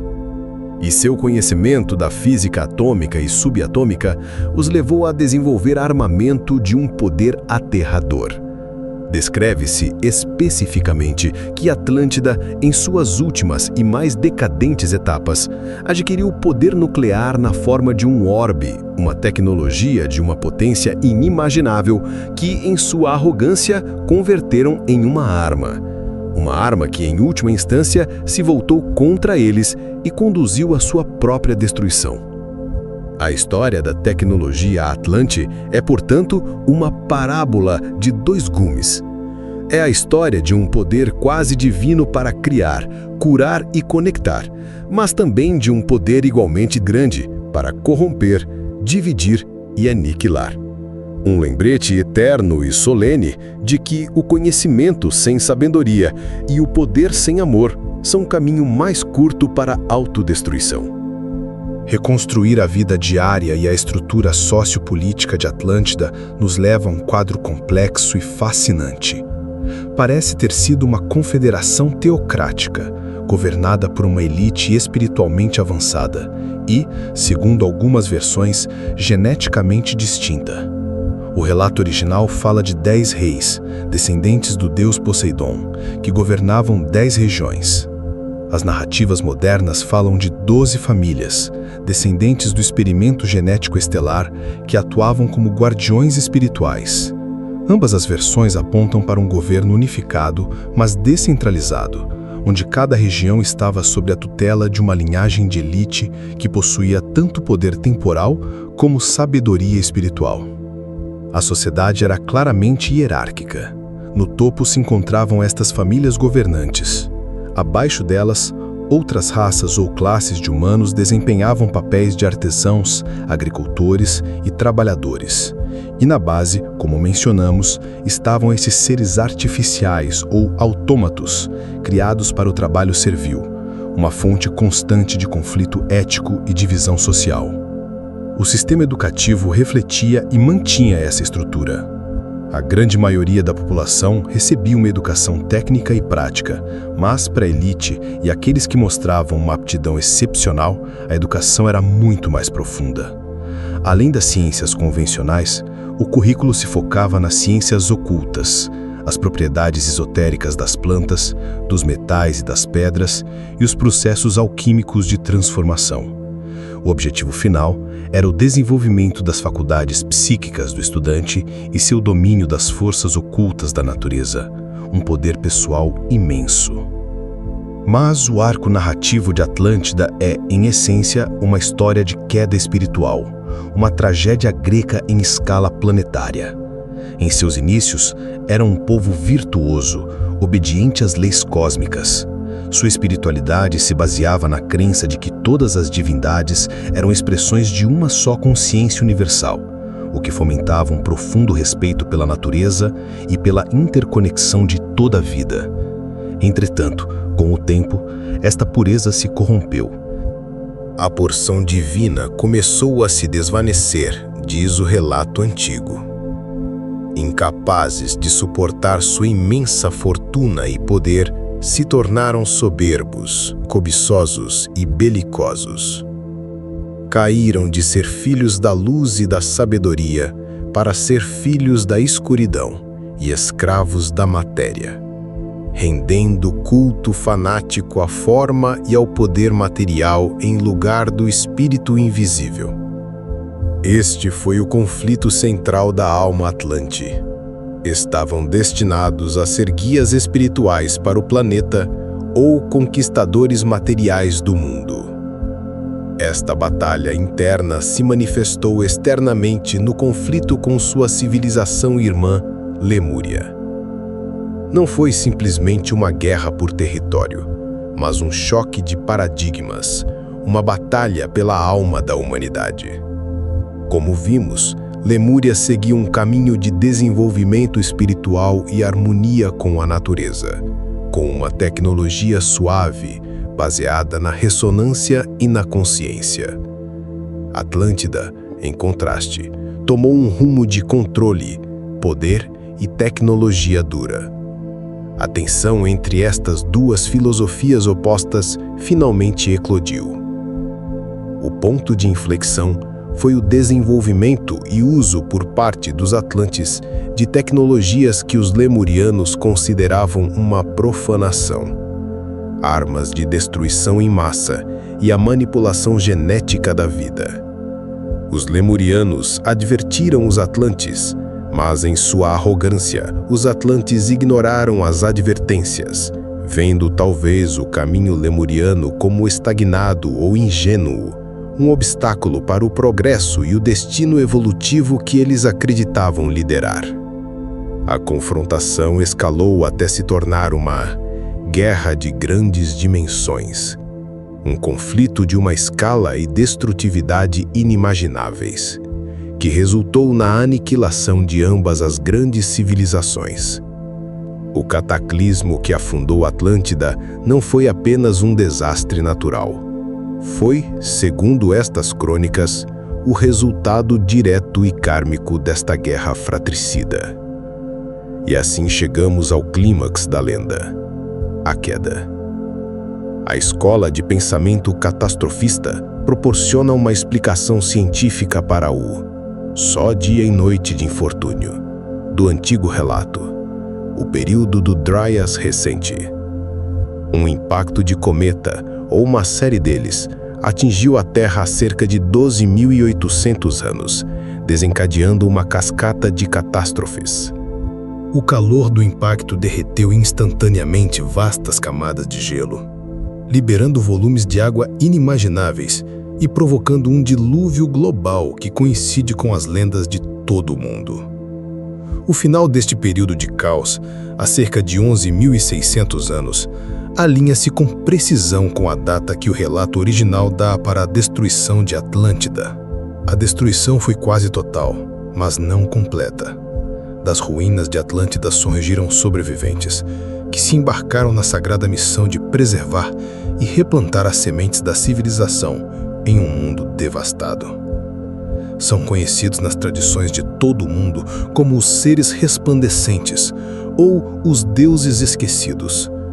São descritos frequentemente como um grupo de pessoas de aspecto diferente, altos, de pele clara, com cabelo vermelho ou loiro, que apareceram após o grande dilúvio. Eram mestres navegadores, astrônomos e magos que possuíam conhecimento do mundo anterior. Estabeleceram-se em locais estratégicos, desde os Andes até o Vale do Nilo. Construíram monumentos megalíticos e ensinaram aos humanos sobreviventes os fundamentos da sociedade civilizada, antes de desaparecerem misteriosamente, prometendo frequentemente seu retorno. Outros relatos nos falam de uma retirada para o interior da Terra. Os líderes atlantes, após o cataclismo, teriam se refugiado no mundo subterrâneo, conectando os antigos portais para formar a rede de Agartha, de onde continuam a guiar a evolução do planeta em secreto. A existência desta civilização perdida e seus sobreviventes também é utilizada para explicar uma série de anomalias que desafiam nossa história. Os enigmáticos crânios alongados de Paracas, no Peru, com suas características físicas e marcadores genéticos que não parecem corresponder aos dos nativos americanos. As lendas mundiais sobre gigantes e os numerosos relatos históricos sobre a descoberta de esqueletos de grande tamanho. Ou as controversas múmias tridáctilas de Nazca, que alguns consideram prova de seres não humanos vinculados a estes antigos mistérios. A queda de Atlântida não foi apenas um final, mas também uma semeadura, um novo e doloroso começo para um mundo renascido das águas. Ao sintetizar as diversas perspectivas de quem dedicou sua vida a este enigma, emerge um retrato de Atlântida que é ao mesmo tempo grandioso em sua luz e profundo em sua sombra. Nos é apresentada uma civilização de origem possivelmente estelar, dotada de uma tecnologia que fundia a matéria e a consciência, e de uma espiritualidade que a conectava com o cosmos. Esta civilização alcançou patamares de poder e conhecimento inimagináveis, exemplificados por seu domínio da energia dos cristais, das redes energéticas planetárias e da própria estrutura do espaço-tempo. No entanto, este poder se tornou sua perdição. Sucumbindo à arrogância e ao materialismo, Atlântida abandonou seu propósito espiritual, o que a levou a um conflito filosófico e tecnológico com sua civilização irmã, Lemúria. Esta guerra, junto com um cataclismo cósmico que deixou cicatrizes em todo o planeta, provocou sua queda. Não obstante, seu legado não se extinguiu por completo. Os sobreviventes, os seres resplandecentes, se dispersaram por todo o mundo, semeando as sementes da civilização no Egito, nos Andes e além, deixando para trás um rastro de monumentos megalíticos, mitos de dilúvios e anomalias genéticas que continuam a desafiar nossa compreensão da história. A busca por este mundo perdido é tanto uma investigação de fatos como um ato de criação de mitos. O poder da lenda não reside necessariamente em sua veracidade literal, mas em sua capacidade para nos inspirar a questionar, a explorar e a adivinhar todo o resto no universo. É uma empresa que se encontra na encruzilhada da ciência, da fé e do profundo anseio humano pelo mistério. Em última instância, Atlântida continua sendo uma lenda vivente porque funciona como um espelho para a modernidade. Sua história reflete nossas ansiedades mais profundas, a extrapolação tecnológica, o colapso ambiental, a decadência espiritual e a ameaça da aniquilação. Mas, ao mesmo tempo, encarna nossas mais altas e nobres aspirações. Uma conexão perdida com o cosmos, um potencial humano inexplorado e a esperança de um retorno a uma idade de ouro. É a advertência mais solene de que o avanço tecnológico sem um desenvolvimento espiritual e ético que o acompanhe é inerentemente autodestrutivo. Assim, a busca por Atlântida, em sua forma mais profunda, é a busca por nós mesmos. Nos convida a olhar para dentro e perguntar: estamos repetindo os erros de nossos ancestrais lendários? Estamos permitindo que nosso poder tecnológico supere nossa sabedoria e nossa compaixão? Ou escolheremos um caminho diferente? Se esta viagem através dos ecos de Atlântida ressoou em seu interior, se despertou perguntas e acendeu uma centelha de curiosidade ou de lembrança, te convido a não deixar que essa chama se apague. Considere isto não como o final de uma história, mas como o princípio de sua própria exploração. Te convido a se inscrever neste canal e a se juntar à nossa comunidade de exploradores da consciência, onde continuaremos desvendando os mistérios de nosso passado para iluminar o caminho para nosso futuro. Obrigado, de coração, por me acompanhar nesta travessia. Que a história de Atlântida, com toda a sua luz e toda a sua sombra, sirva como um farol em sua própria jornada.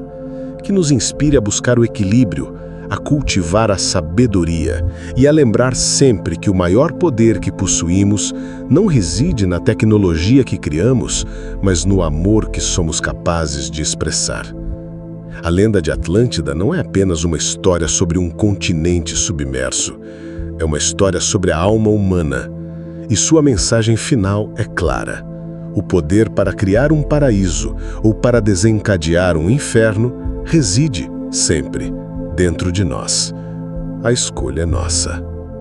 Que a paz insondável que ultrapassa toda a compreensão, que a sabedoria profunda que guia cada um de seus passos e que o amor incondicional que tudo abrange, tudo cura, das idades eternas, ilumine e abençoe abundantemente o seu caminho, agora e para sempre. Que assim seja. Se você gostou deste conteúdo, clique no botão Gostei, compartilhe com alguém que possa se interessar por este tema e se inscreva no canal para não perder os próximos vídeos.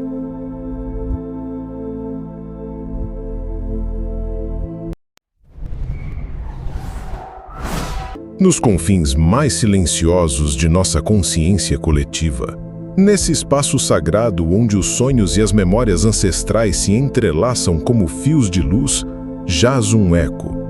Um sussurro ancestral que ressoa não em nossos ouvidos, mas em nosso próprio sangue, na própria estrutura de nosso DNA. É uma história de origem tão vasta e tão profunda que foi velada pelo mito, suprimida pelo dogma e relegada aos reinos da fantasia. É a crônica proibida de nossos criadores, os Anunnaki. Hoje, alma buscadora, Você que sentiu que nossa história oficial é uma narração incompleta, que há páginas arrancadas de nosso livro da vida, embarcamos juntos em uma viagem sagrada. Uma viagem para desvendar o significado desse nome antigo que as tábuas de argila sussurram como aqueles que do céu à terra vieram. Não estamos aqui simplesmente para explorar mitos sumérios. Estamos aqui para empreender uma arqueologia da alma, para considerar a audaciosa e transformadora possibilidade de aqueles antigos deuses não fossem metáforas do vento e da colheita, mas seres tangíveis, de carne e osso, arquitetos de mundos que uma vez caminharam sobre a terra como gigantes. Para compreender esta saga, devemos primeiro expandir nossa concepção do tempo. Devemos ousar olhar para além dos confortáveis limites da história conhecida e adentrar no que alguns chamam de arqueologia proibida. Devemos considerar a possibilidade de uma antiguidade humana extrema, um passado profundo, onde nossa espécie coexistiu com outros seres, outras humanidades, durante milhões de anos. Uma vasta tela temporal deliberadamente apagada, sobre a qual foi pintada uma epopeia cósmica. Nossa história começa não na Terra, mas longe, na imensidão do espaço profundo, em um mundo errante chamado Nibiru. Imagine um planeta majestoso, um reino crepuscular preso em uma órbita imensa e elíptica, de 3.600 anos. Uma viagem que o aproxima periodicamente de nosso sistema solar para depois afastá-lo para a escuridão do espaço interestelar. Este mundo, lar dos Anunnaki, enfrentava uma crise existencial. Sua atmosfera, seu escudo vital, estava se desvanecendo, expondo sua civilização às duras radiações do cosmos. Seus cientistas mais brilhantes descobriram uma única e desesperada solução: o ouro. Não como um metal para a vaidade ou o comércio, mas por uma propriedade única e salvadora. Pulverizado até se converter em um finíssimo pó branco e dispersado em sua atmosfera superior, o ouro poderia atuar como um escudo refletor, curando a ferida de seu céu e salvando seu mundo de uma morte lenta. E assim, com o destino de sua espécie em jogo, empreenderam a maior missão de sua história, uma viagem através do sistema solar até o 7º planeta, nosso planeta, a Terra, o único lugar que sabiam que possuía este metal precioso em abundância. Para entender a saga que está prestes a se desenrolar, devemos conhecer seus protagonistas. Não como deuses distantes, mas como indivíduos complexos, movidos pela ambição, pela sabedoria, pela rivalidade e pelo amor. No topo de sua hierarquia encontra-se Anu, o Pai Celestial, o Rei dos Reis, cujo trono reside na distante Nibiru. Sua autoridade é absoluta, mas sua perspectiva muitas vezes remota. O verdadeiro drama se desenrola na Terra, entre seus 2 filhos principais, 2 forças cósmicas em eterna tensão. De um lado, Enlil, o comandante da missão Terra, o deus do ar e da tempestade. Ele é autoritário, estrito, um executor implacável da lei de Anu. Para ele, a missão é primordial e qualquer obstáculo, incluindo a humanidade, deve ser gerenciado ou eliminado. Em oposição direta, encontra-se seu meio-irmão, Enki, o deus da água, da sabedoria e da magia. Ele é o cientista mais brilhante dos Anunnakis, um mestre geneticista, mas também um rebelde de coração compassivo. É ele quem vê na Terra não apenas uma fonte de recursos, mas um jardim de potencial infinito. Junto a eles, outras figuras-chave povoam este drama. Ninhursag, a grande deusa-mãe, a oficial médica-chefe, cuja experiência em genética será crucial para os eventos que estão por vir. Inanna, ou Ishtar, a formidável e apaixonada deusa do amor e da guerra, cuja ambição e desejos frequentemente semeiam o caos. E Ningishzida, a quem outras culturas conheceriam como Thoth, o mestre escriba, o guardião da sabedoria, da magia e dos segredos da criação. E é aqui, nesta família de deuses com suas alianças e suas amargas rivalidades, que se forjará o destino da Terra e o de uma nova espécie que ainda não havia nascido. Após sua longa viagem, os Anunnaki aterrissaram nas terras férteis da Mesopotâmia.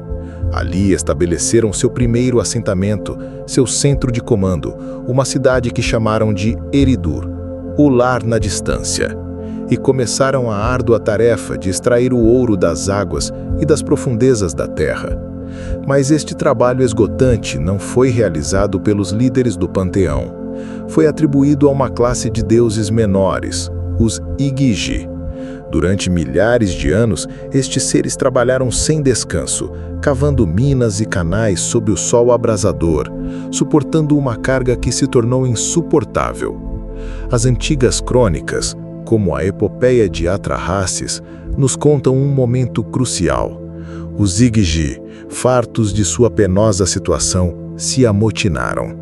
Em um ato de desafio sem precedentes, queimaram suas ferramentas, abandonaram as minas e marcharam para cercar o templo de seu comandante, Enlil. Foi a primeira greve, o primeiro grito de liberdade na história registrada de nosso planeta. A rebelião dos Igigi mergulhou a missão Terra em uma crise insustentável. O fluxo de ouro para Nibiru foi interrompido. O Conselho Anunnaki se reuniu com urgência. Foi então que Enki, o brilhante cientista, propôs uma solução audaciosa, controversa e que mudaria o destino do planeta para sempre. A criação de um novo ser, um trabalhador primitivo, que pudesse assumir os fardos dos Igigi. Um ser que seria criado à sua própria imagem e semelhança. Este ser seria a humanidade.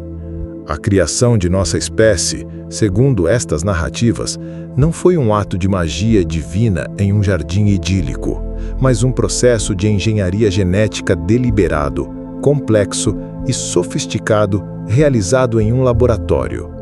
O projeto foi dirigido por Enki, com a assistência crucial da especialista médica Ninhursag. Os textos antigos descrevem este processo de forma poética e simbólica. A mistura da carne e sangue de um deus sacrificado, um ser que tinha inteligência, com a argila da terra. Os intérpretes modernos veem nisso uma descrição clara de um procedimento de laboratório, a combinação de DNA Anunnaki com o de um hominídeo nativo da Terra, muito provavelmente o Homo erectus.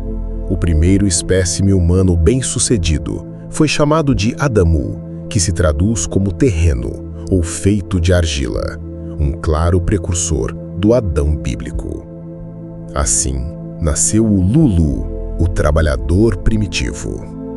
Há quem tenha buscado uma ponte entre esta narrativa esotérica e a ciência moderna, e a tenha encontrado no coração do nosso próprio código genético.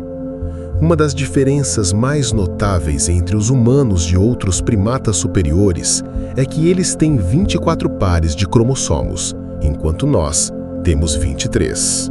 A evidência genética mostra que nosso cromossomo 2 é o resultado de uma fusão de 2 cromossomos ancestrais de primatas. O extraordinário desta fusão é sua precisão e sua aparente rapidez na linha do tempo evolutiva, há aproximadamente 200 mil anos. Alguns argumentam que um evento tão preciso e benéfico é estatisticamente improvável como resultado de uma mutação aleatória. Propõe-no como a evidência de um ato intencional, uma assinatura genética, a cicatriz sagrada de nossa criação intervencionada. Esta fusão, argumentam, não apenas nos diferenciou geneticamente, mas também ativou o potencial para nossas capacidades humanas mais extraordinárias, a empatia profunda, a compaixão, a intuição e a capacidade de autocura. Fez de nós, em essência, humanos por design. Mas qual era o propósito final por trás de nossa criação?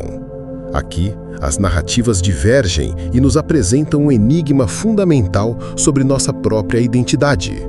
A visão mais difundida e pragmática sustenta que fomos criados para um propósito servil, ser uma raça escrava, os Lulu, destinados a trabalhar nas minas de ouro e a servir aos deuses em seus templos, liberando-os de todo o trabalho. No entanto, outras perspectivas oferecem uma visão muito mais elevada e esperançosa. Propõem que a criação da humanidade e o posterior desenvolvimento de civilizações como a Atlântida foram parte de um grande experimento humano. Deste ponto de vista, o objetivo não era a escravidão, mas a criação de uma cultura capaz de abrigar uma consciência complexa, um receptáculo que pudesse ressoar com a consciência do planeta e, eventualmente, facilitar um despertar espiritual em escala galáctica. Uma terceira visão, mais sombria e metafísica, sugere que os Anunnaki manipularam nosso DNA não só para o trabalho, mas também para controlar nossos corpos emocionais. Segundo esta teoria, a energia emocional humana, especialmente a de baixa vibração, como o medo, a raiva e o sofrimento, serve como uma fonte de alimento, como um sustento energético para certos seres da quarta dimensão. Esta dualidade inerente à nossa gênese, parte animal terrestre, parte Deus Anunnaki, parece ser um eco direto do conflito central entre nossos próprios criadores, uma tensão que define a condição humana até hoje. O motor narrativo central de toda a saga Anunnaki, a falha tectônica que atravessa sua história e a nossa, é a profunda e irreconciliável rivalidade ideológica entre os dois meio-irmãos Enlil e Enki. Este conflito define não apenas a relação deles, mas o próprio destino da humanidade, já que cada um de nós carrega em seu interior o eco desta batalha. Enlil, como comandante da missão Terra e herdeiro legítimo do trono de Anu, encarna o princípio de autoridade, ordem e controle. É retratado como um líder estrito, muitas vezes severo e ciumento de seu poder, que vê a humanidade principalmente como uma força de trabalho, um ativo biológico, uma raça escrava criada para um propósito específico. Como deus do ar e das tempestades, seus decretos são frequentemente implacáveis. Não hesita em recorrer a castigos massivos, incluindo o dilúvio universal, quando considera que a humanidade se tornou indisciplinada, numerosa demais ou transgrediu suas leis. Ele é a voz do dogma, da hierarquia e da obediência cega. Enki, em contrapartida, representa sabedoria, criatividade, ciência e compaixão. Como o brilhante geneticista que nos projetou, sente um profundo afeto paternal e um senso de responsabilidade inescapável por sua criação. É apresentado como um protetor constante da humanidade, um rebelde que intervém repetidamente para nos salvar da ira de seu irmão. É o doador de conhecimento, aquele que busca empoderar a humanidade, não controlá-la. Ele é a voz da soberania, da curiosidade e da liberdade da alma. É neste contexto de conflito divino que a história bíblica do pecado original pode ser reinterpretada, não como uma transgressão moral, mas como um evento tecnológico, político e espiritual de consequências incalculáveis. Nesta visão, o Jardim do Éden era o Edin sumério, a morada dos justos, o recinto onde os Anunnaki viviam e onde os primeiros humanos trabalhavam. A árvore do conhecimento do bem e do mal não era uma árvore literal, mas uma metáfora para o conhecimento da autoconsciência e, crucialmente, da capacidade de procriar. O Deus que proibiu comer do fruto foi Enlil, que desejava manter a humanidade em um estado de inocência servil, incapaz de se reproduzir por si mesma para poder controlar sua população. A serpente tentadora não era outra senão Enki, cujo símbolo era a serpente entrelaçada da sabedoria e do DNA. Foi ele quem, em um ato de amor e desafio, concedeu às suas criações, Adão e Eva, o conhecimento para que pudessem se tornar autossuficientes. O pecado não foi a desobediência, mas o primeiro passo em direção à soberania. A expulsão do paraíso foi a resposta punitiva e furiosa de Enlil a esta insubordinação, lançando a humanidade a um mundo de luta e mortalidade, mas também de liberdade. A civilização que floresceu na Mesopotâmia sob o comando dos Anunnaki era uma teocracia literal. Os antigos sumérios não viam seus deuses como entidades distantes e etéreas, mas como governantes físicos, senhores poderosos que viviam entre eles. Suas cidades-templo eram dominadas pelos zigurates, estruturas imponentes que funcionavam como residências divinas, centros administrativos e observatórios astronômicos, verdadeiras escadas para o céu. As estátuas de culto nos templos não eram meras representações, eram consideradas encarnações literais dos deuses e requeriam um sacerdócio dedicado ao seu cuidado constante, que incluía vesti-las, alimentá-las e apaziguá-las. Fisicamente, os Anunnaki são descritos como antropomórficos, mas de uma estatura imponente, gigantes entre os homens. Frequentemente são representados com capacetes com chifres, símbolo de sua divindade, e vestindo trajes de melã, uma substância ou tecnologia misteriosa que lhes conferia um esplendor aterrorizante, uma aura de poder que podia induzir um formigamento físico e um temor reverencial na carne dos mortais que o presenciassem. A tensão entre Enlil e Enki atingiu seu ponto culminante com a decisão de Enlil de aniquilar a humanidade através de um cataclismo global, o Grande Dilúvio. O pretexto era que a humanidade se tornara barulhenta demais, corrupta e indisciplinada. A verdadeira razão, talvez, fosse sua raiva pela miscigenação não autorizada entre a semente dos deuses e as filhas dos homens, e seu desejo de limpar a lousa e começar o experimento de novo. Mas mais uma vez, Enki frustrou o plano de seu irmão. Em um ato final de desafio e proteção, advertiu em sonhos um humano leal e sábio, Ziusudra, a quem outras culturas conheceriam como Atrahasis, ou Utnapishtim, o precursor do Noé bíblico, e lhe deu instruções precisas para construir uma arca e preservar a semente da vida na terra. O dilúvio veio, varreu o mundo, mas a humanidade, graças a seu Criador, sobreviveu. Após a devastação do dilúvio e sua eventual decisão de se retirar da supervisão direta da Terra, os Anunnaki não abandonaram por completo seu controle. Implementaram um sistema de governo indireto, mais sutil, mas igualmente eficaz, para manter sua influência sobre o mundo reconstruído. O principal mecanismo foi a instituição da realeza. Linhagens humanas específicas foram selecionadas, frequentemente aqueles com maior concentração de DNA Anunnaki. Lhes foi concedido o direito divino dos reis, para governar como intermediários entre os deuses e o povo. A função destes reis sacerdotes era fazer cumprir as leis divinas, administrar os recursos dos templos e garantir que a população humana permanecesse produtiva e, acima de tudo, obediente.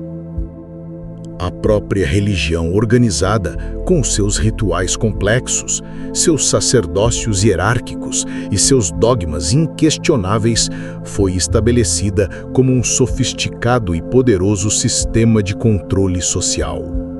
Os templos não eram apenas lugares de culto, mas centros econômicos e administrativos que centralizavam o poder e reforçavam a estrutura de comando Anunnaki. Há quem proponha que este mecanismo de controle nunca desapareceu de fato, mas simplesmente se ocultou, tornando-se mais secreto. Sustentam que as linhagens híbridas Anunnaki humanas, às vezes descritas com uma simbologia reptiliana ou dracônica, continuaram através da história, formando uma elite global oculta, a qual foram dados nomes como os Illuminati ou a Irmandade Babilônica, que manipula os governos, as finanças e os meios de comunicação mundiais para manter a humanidade em um estado perpétuo de medo, conflito e servidão, do qual, segundo algumas teorias, podem se alimentar energeticamente. Por outro lado, a contrapartida desta narrativa de controle é a história da resistência. Há quem acredite que o conhecimento antigo e libertador desta era pré-cataclísmica, a verdade sobre nossas origens e nosso verdadeiro potencial, não se perdeu por completo. Foi preservado e transmitido em segredo através de ordens esotéricas e sociedades secretas, como os Cavaleiros Templários. Segundo esta visão, estes grupos se tornaram os guardiões desta sabedoria proibida, esperando o momento adequado para devolvê-la à humanidade. Assim, a história humana é redefinida como uma luta contínua entre as forças do controle dogmático, o legado de Enlil, e os impulsos para a liberdade e o conhecimento, o legado de Enki. A batalha ideológica dos Anunnaki se torna assim o arquétipo fundador de todos os conflitos humanos posteriores, desde as guerras religiosas até as divisões políticas, com a humanidade representando inconscientemente, em um cenário planetário, a antiga e amarga disputa de seus criadores. A Terra, nestas narrativas, não é um planeta isolado, mas um nexo de atividade intergaláctica, um tabuleiro de xadrez cósmico. Os Anunnaki não foram os únicos visitantes. Outras tradições falam de um conflito central entre os Anunnaki e os Pleiadianos. Os Anunnaki, com sua agenda de controle, e os Pleiadianos, descritos como um coletivo de seres iluminados, cuja agenda é de guia e assistência espiritual, para ajudar a humanidade a dar um salto evolutivo para uma era de luz. Fala-se também de alianças cruciais, como o tratado entre os Anunnaki e os Arcturianos, que foi a base do experimento humano desenvolvido em Atlântida, e da presença dos Sirianos, descritos como deuses felinos, que construíram a Grande Pirâmide e a Esfinge para manter abertos portais estelares. Neste complexo panorama galáctico, as grandes guerras da antiguidade terrestre, como o conflito entre Atlântida e Lemúria, podem ser reinterpretadas. Não como meros conflitos humanos, mas como guerras por procuração do drama cósmico mais amplo. Atlântida, com seu foco na tecnologia, no poder e sua conexão direta com os Anunnaki, representaria sua agenda de controle. Lemúria, com sua ênfase na espiritualidade, na consciência e na harmonia, encarnaria a agenda pleiadiana de liberação. Sua destruição mútua serve como uma poderosa e trágica alegoria das consequências catastróficas deste dualismo cósmico não resolvido, uma ferida na memória do planeta que ainda hoje tentamos curar. Para compreender a magnitude da civilização Anunnaki, devemos explorar suas extraordinárias tecnologias, que abrangiam desde a física avançada até a manipulação da consciência e da própria estrutura da realidade. No sul da África, foram identificadas milhões de ruínas de pedras circulares, que, segundo algumas perspectivas, são os restos de uma vasta rede de energia antiga. Esta rede, baseada em princípios de energia livre, utilizava o poder do som e da frequência para gerar campos de energia imensos, empregados tanto para a extração de ouro quanto para a alimentação de uma civilização global. A grande pirâmide de Gizé, nesta visão, não era uma tumba, mas uma usina de energia harmônica, projetada para aproveitar e transmitir as vibrações da Terra. O domínio do som era fundamental. Mitos de todo o mundo, do Egito aos Andes, relatam a capacidade de mover blocos de pedra de centenas de toneladas com aparente facilidade, utilizando o poder da levitação acústica. Esta não era uma fantasia, mas a aplicação de uma ciência perdida que entendia que a matéria é, em essência, vibração congelada. Este conhecimento é o precursor das modernas terapias de cura por som, que utilizam frequências específicas, como as lendárias frequências solfeggio, para restaurar a harmonia nos centros energéticos do corpo e promover o bem-estar. O interesse dos Anunnaki pelo ouro poderia ter transcendido suas necessidades atmosféricas. Há teorias que giram em torno do ouro monoatômico, um estado exótico da matéria que, disse, possui propriedades extraordinárias. A capacidade de alterar a consciência, prolongar a vida e facilitar a condutividade interdimensional. É o segredo da alquimia, a transmutação não apenas dos metais, mas da própria alma. Este conceito se entrelaça com a ciência da ascensão. Postula-se que os Anunnaki possuíam a tecnologia e o conhecimento para criar e utilizar portais estelares e buracos de minhoca. Esta tecnologia não era meramente para o transporte físico, mas era fundamental para a transfiguração do corpo físico em um corpo de luz, um veículo para a ascensão a planos superiores de existência. Subjacente a toda esta ciência e filosofia, encontra-se o princípio universal da geometria sagrada. A geometria, argumenta-se, é a linguagem codificada da criação, a impressão digital da consciência divina no tecido da realidade. A presença recorrente de formas geométricas específicas e constantes matemáticas, como a proporção áurea, em estruturas antigas de todo o mundo, é apresentada como prova de uma civilização pré-diluviana global e tecnologicamente avançada, que entendia que o universo é, em essência, pensamento, vibração e forma. A tecnologia Anunnaki, portanto, nos é revelada não como uma série de ferramentas mecânicas externas, mas como uma extensão direta da consciência. Eram arquitetos da realidade, utilizando redes de energia e geometria sagrada para sintonizar o planeta a uma frequência específica para seus propósitos, uma frequência da qual apenas estamos começando a recordar seus ecos. Um fio condutor na maioria destas narrativas de antigos astronautas é a promessa do retorno dos deuses.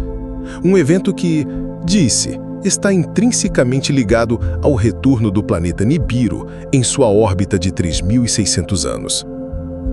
Há inclusive quem afirme ter calculado uma data de retorno específica em nosso futuro próximo, utilizando uma combinação de ciclos astronômicos e profecia antiga.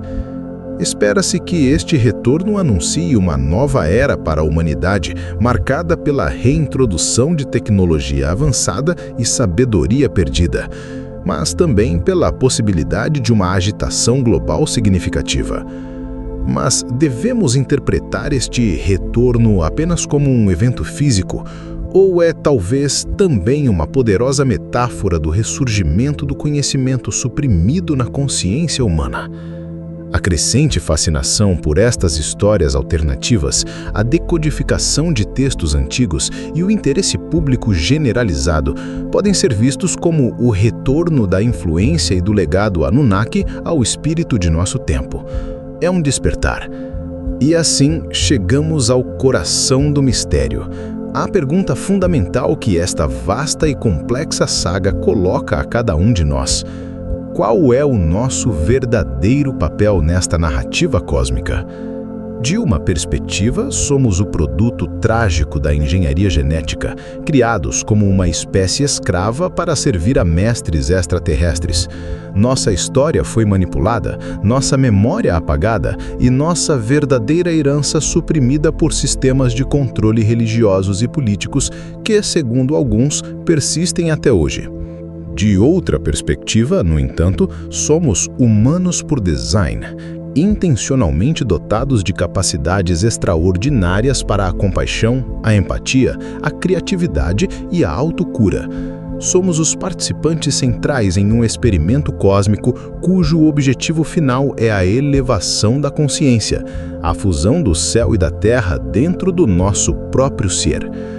Talvez toda esta saga, com seus deuses e suas batalhas, suas tecnologias e seus cataclismos, possa ser entendida como um poderoso mito moderno. Não se trata de se é literalmente verdadeiro em cada detalhe, mas do que revela sobre nossa psique coletiva neste preciso momento de nossa evolução. O ressurgimento desta narrativa na consciência global pode ser um sinal, um sonho coletivo, que nos indica que a humanidade se encontra em um ponto de inflexão, buscando desesperadamente um novo senso de origem e propósito em um mundo onde os velhos paradigmas já não são suficientes para conter nossos anseios mais profundos. A história dos Anunnaki nos oferece um código-fonte para uma visão de mundo alternativa e completa. E a conclusão que se extrai desta vasta e complexa tapeçaria é que a humanidade, agora mesmo, se encontra em uma encruzilhada. Ao nos confrontarmos com esta história suprimida, nos é apresentada a oportunidade de reivindicar nosso passado, de curar a antiga divisão entre Enlil e Enki que carregamos dentro, de despertar nosso potencial divino latente e, finalmente, de escolher nosso próprio destino no cosmos, livres dos antigos conflitos e sistemas de controle baseados no medo. Se esta viagem através dos ecos de nossos criadores ressoou no mais profundo de seu ser, se despertou perguntas que você acreditava estarem adormecidas, se acendeu uma centelha de reconhecimento em sua alma, te convido a honrar esta sensação. Não é uma coincidência, é o chamado de sua própria herança estelar. Te convido a se juntar à nossa comunidade de exploradores da consciência, se inscrevendo neste canal. Juntos podemos continuar desvendando os mistérios de nosso passado para iluminar o caminho para nosso futuro coletivo.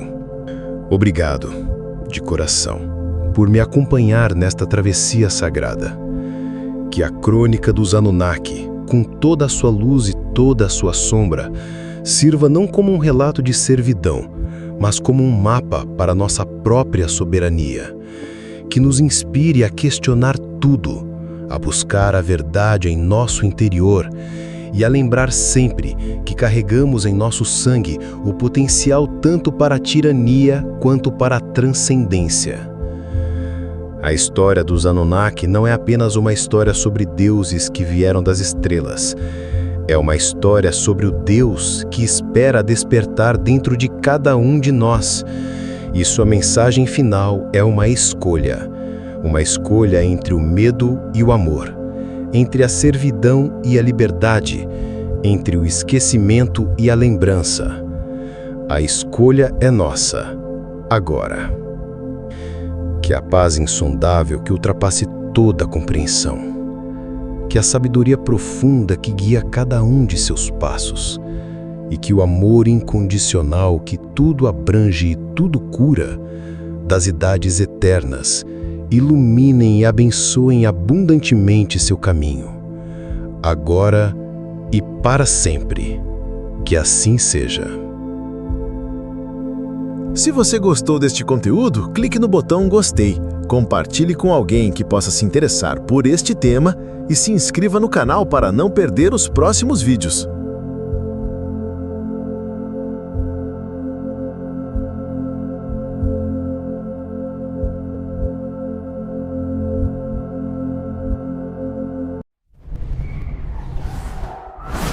No vasto e insondável oceano do pensamento esotérico e da história esquecida, poucas narrativas capturam a imaginação e o coração com a força de uma canção estelar. É a crônica dos Pleiadianos. Seu nome ressoa na consciência do nosso tempo, não como um eco distante e alheio, mas como uma nota familiar, uma lembrança latente que vibra nas profundezas da nossa alma.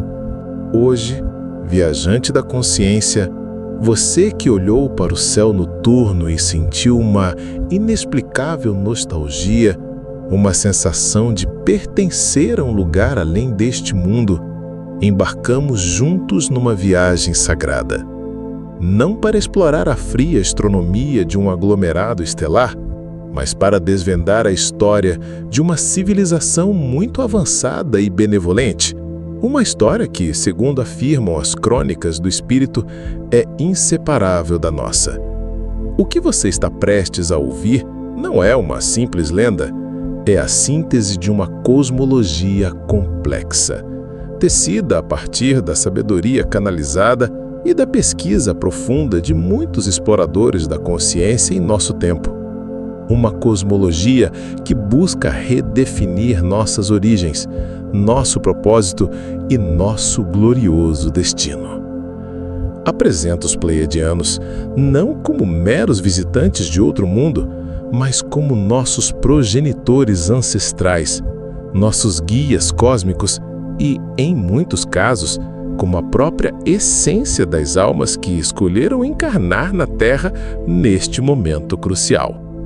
Não buscamos aqui validar estas afirmações contra o frio aço da ciência convencional, mas apresentar uma exploração coerente e profunda desta tradição sagrada, tal como se entende em seu próprio paradigma. Convido-te a escutar não só com a tua mente, mas com o teu coração, com essa parte de ti que reconhece a verdade através da ressonância. Porque se sentes um eco de familiaridade nestas palavras, deves saber que não é um acidente. É o despertar de uma memória. É a recordação da tua própria linhagem estelar.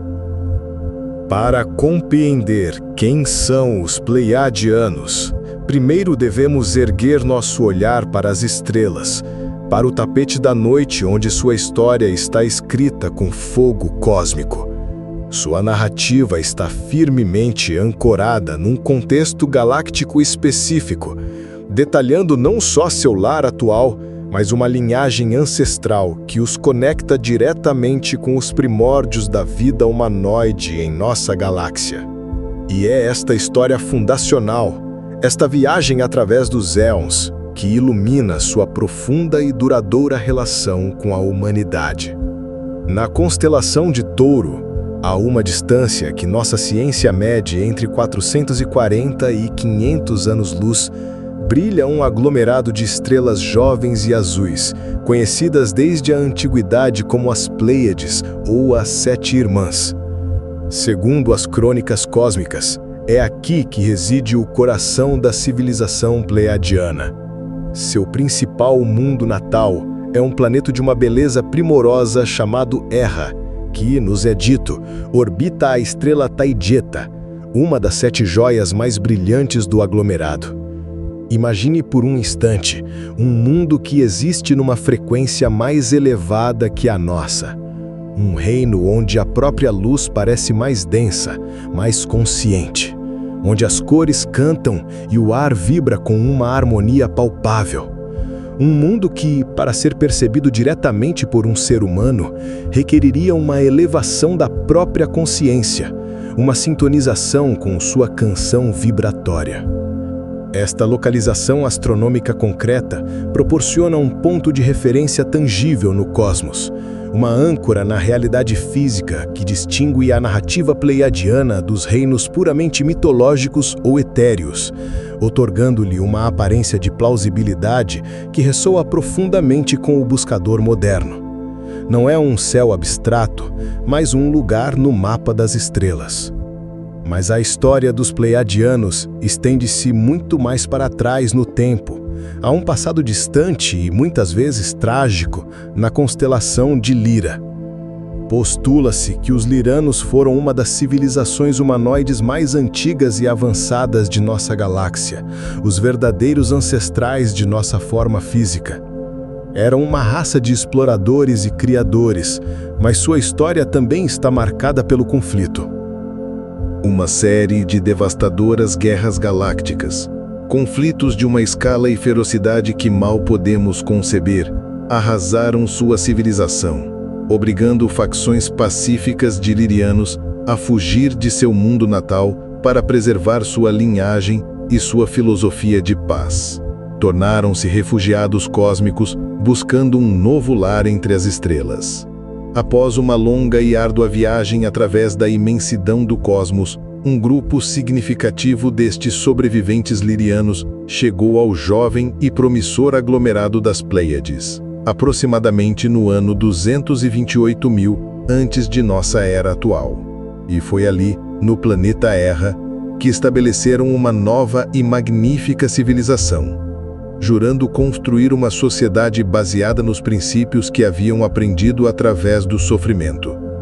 A paz, a harmonia e a evitação a todo custo da guerra e da agressão. Este pano de fundo de conflito ancestral, de perda e de um novo começo, estabelece um contexto histórico profundo e comovente. Posiciona os Pleiadianos não como uma raça perfeita desde sua origem, mas como herdeiros de um antigo legado, como almas que conheceram a dor da guerra e que por isso se tornaram os mais fervorosos defensores da paz. Sua história é uma de redenção.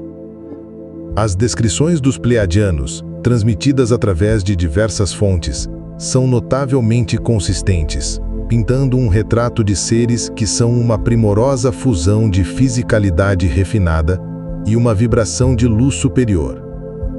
Fisicamente, são descritos de forma recorrente como seres humanoides, altos, esbeltos e de uma beleza quase etérea, muitas vezes com traços que na Terra associaríamos ao fenótipo nórdico: pele clara e luminosa, cabelo que vai do loiro dourado ao prateado brilhante e olhos chamativos, grandes e expressivos, de um azul profundo ou um violeta hipnótico que parecem conter a sabedoria das estrelas. Sua presença é descrita como elegante e graciosa, muitas vezes rodeada por uma aura visível de luz, uma coroa de energia que denota sua natureza vibracional avançada e sua pureza de intenção. Mas talvez o conceito-chave para entender sua natureza é que são, fundamentalmente, seres de luz. Existem numa dimensão ou estado vibracional superior ao de nossa realidade tridimensional. São seres de 5D, 7D ou até 9D, capazes de densificar sua vibração para interagir com mundos como o nosso. Esta ideia une magistralmente o físico e o metafísico, sugerindo que sua fisicalidade é contingente, uma escolha, uma manifestação controlada de sua consciência, e não uma limitação como a nossa.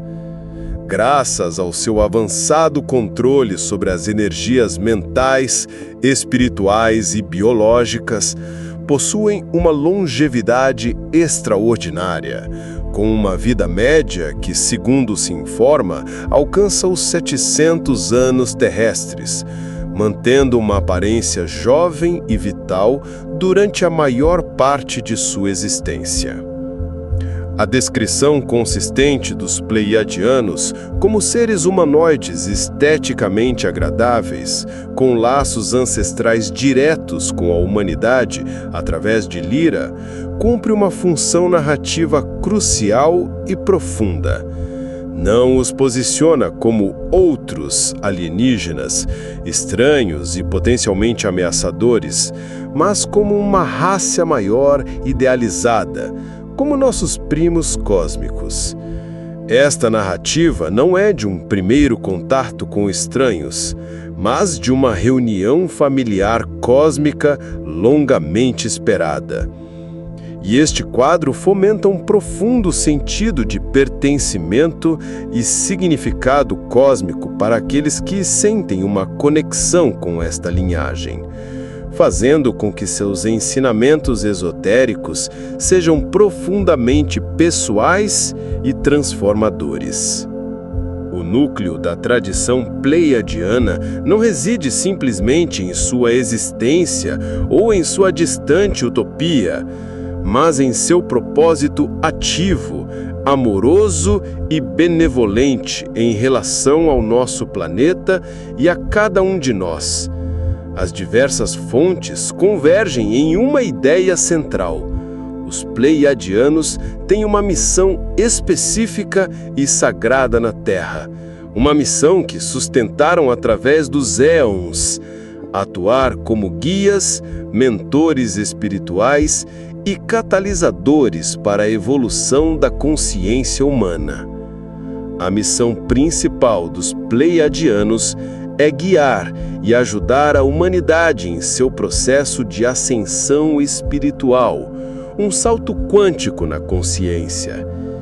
Este processo é frequentemente descrito como ajudar a Terra e seus habitantes a realizar a transição de uma realidade tridimensional, 3D, baseada na dualidade, no medo e na separação, para uma de quarta, 4D, ou quinta dimensão, 5D, baseada na unidade, no amor incondicional e na harmonia. Esta missão não é um capricho, mas é impulsionada por seu profundo compromisso com o bem-estar da humanidade e do planeta, que consideram um lugar de importância crucial para o desenvolvimento da vida e da consciência nesta galáxia, uma biblioteca viva de uma diversidade genética e emocional sem igual. Há quem canalize os pleiadianos afirmando que esta ajuda é especialmente crítica e se intensificou na época atual devido a uma afluência contínua de luz cósmica de alta frequência que está banhando nosso sistema solar, tornando possível uma cura e uma transformação em uma escala sem precedentes.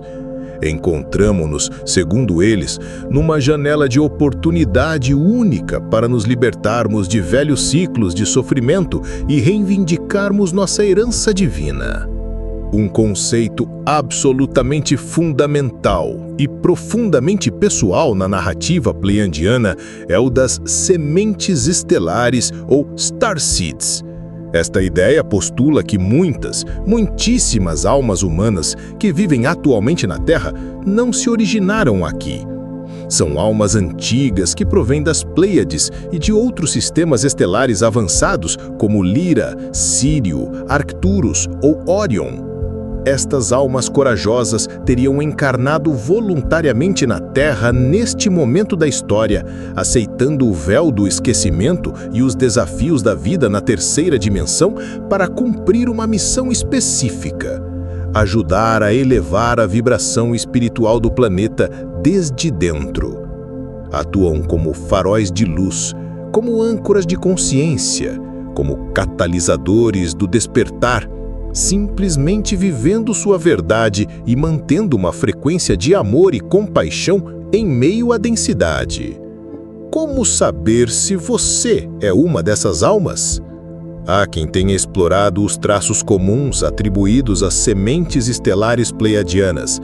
Estes incluem uma empatia profunda e às vezes avassaladora, uma sensação persistente de ser diferente, de não se encaixar totalmente nas estruturas sociais e expectativas da Terra, um profundo e muitas vezes doloroso anseio por um lar que não podem nomear, uma conexão inata e reverente com a natureza, os animais e a beleza, e uma fascinação natural e magnética pela espiritualidade, pelo cosmos, pela cura e pelos mistérios da existência. Se algo disso ressoa com você, talvez não seja uma simples fantasia. A narrativa das sementes estelares é transformadora porque muda a ideia do contato extraterrestre de um evento externo, o avistamento de uma nave no céu, para um processo interno de autodescoberta e lembrança. Isso torna a experiência pleiadiana pessoalmente acessível a qualquer um. Já não se trata de ver um pleiadiano, trata-se da possibilidade de ser um. Esta mudança de perspectiva é imensamente empoderadora. Transforma o indivíduo num participante direto e crucial no drama cósmico, em vez de um observador passivo ou uma vítima das circunstâncias. Alinha-se perfeitamente com a ênfase da espiritualidade moderna nas jornadas de autodescoberta e autorrealização. Em sua sagrada missão, os pleiadianos não operam sozinhos, nem de forma caprichosa. Fazem parte de uma estrutura de guia coletiva e hierárquica. As fontes mencionam frequentemente entidades como o Alto Conselho Pleiadiano e o mais amplo Conselho da Luz. Este último é descrito como uma equipe de mestres ascensionados, seres de luz de dimensões superiores, coletivos angélicos e guias espirituais benevolentes de toda a galáxia, incluindo os pleiadianos.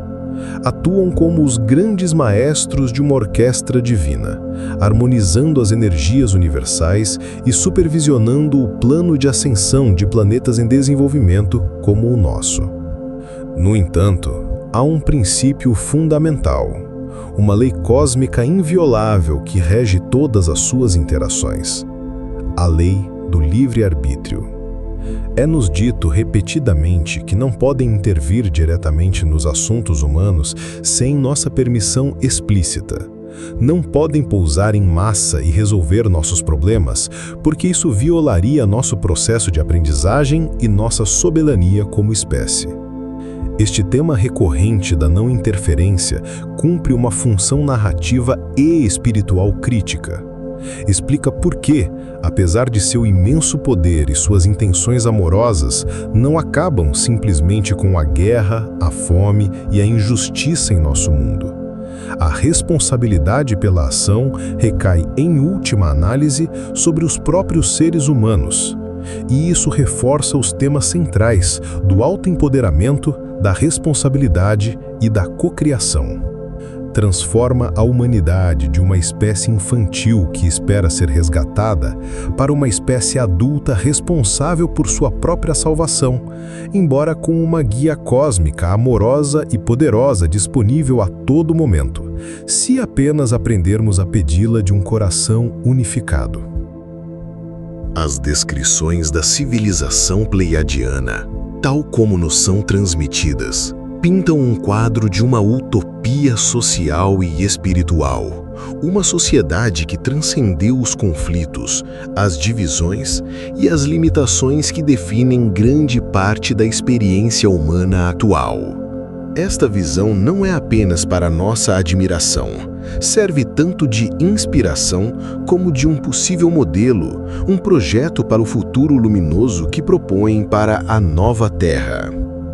A sociedade pleiadiana, em sua essência, é descrita como uma que opera com amor, ideias e ideais que são, em grande medida, desconhecidos para nossa sociedade atual.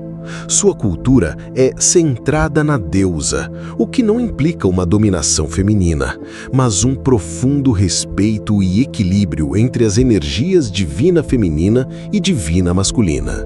Uma sociedade baseada na harmonia, na criatividade, na beleza e na paz. Sua filosofia fundamental é a da consciência de unidade.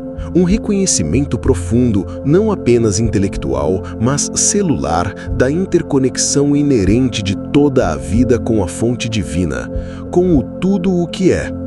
Esta abordagem holística permeia cada aspecto de sua existência, desde as relações pessoais até a estrutura social, a educação e a arte.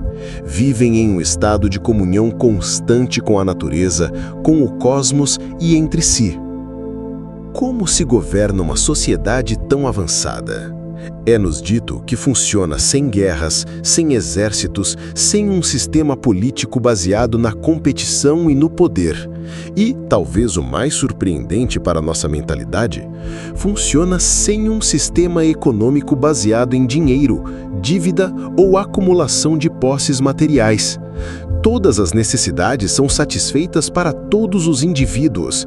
A tecnologia avançada e a consciência de unidade garantem que a abundância flua livremente.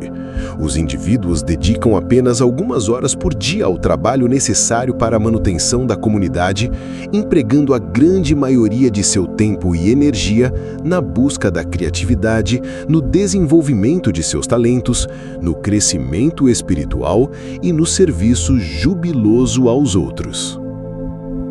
A governança está a cargo de um alto conselho, um corpo de seres sábios e anciãos que difundem informação e orientação para todos os seus planetas. E eles, por sua vez, baseiam-se no conselho e na sabedoria de seres ainda mais avançados de outras partes da galáxia, como a galáxia de Andrômeda. É uma hierarquia de sabedoria, não de poder. Talvez o elemento tecnológico e biológico-chave que sustenta esta assombrosa harmonia social seja sua capacidade telepática inata e plenamente desenvolvida. Ao serem capazes de se comunicar diretamente através do pensamento, da emoção e da intenção pura, a possibilidade de engano, de corrupção, de mal-entendidos e de manipulação política é eliminada pela raiz. Imagine um mundo onde a verdade de cada um é transparente para todos. A telepatia não é simplesmente um superpoder em sua sociedade. É o fundamento biológico e espiritual que torna possível seu contrato social utópico. E isto acarreta uma profunda implicação para nós. Sugere que para a humanidade alcançar um estado similar de harmonia e paz duradoura, não bastam as reformas políticas ou econômicas. É pré-requisito uma evolução radical de nossa própria consciência e de nossa forma de nos comunicarmos. Uma transição da mente para o coração. A filosofia pleiadiana é simples em sua essência, mas profunda em suas implicações. Ensinam que tudo no universo é energia, em diferentes estados de vibração. Que a consciência não é um subproduto do cérebro, mas a substância fundamental da qual emerge toda a realidade.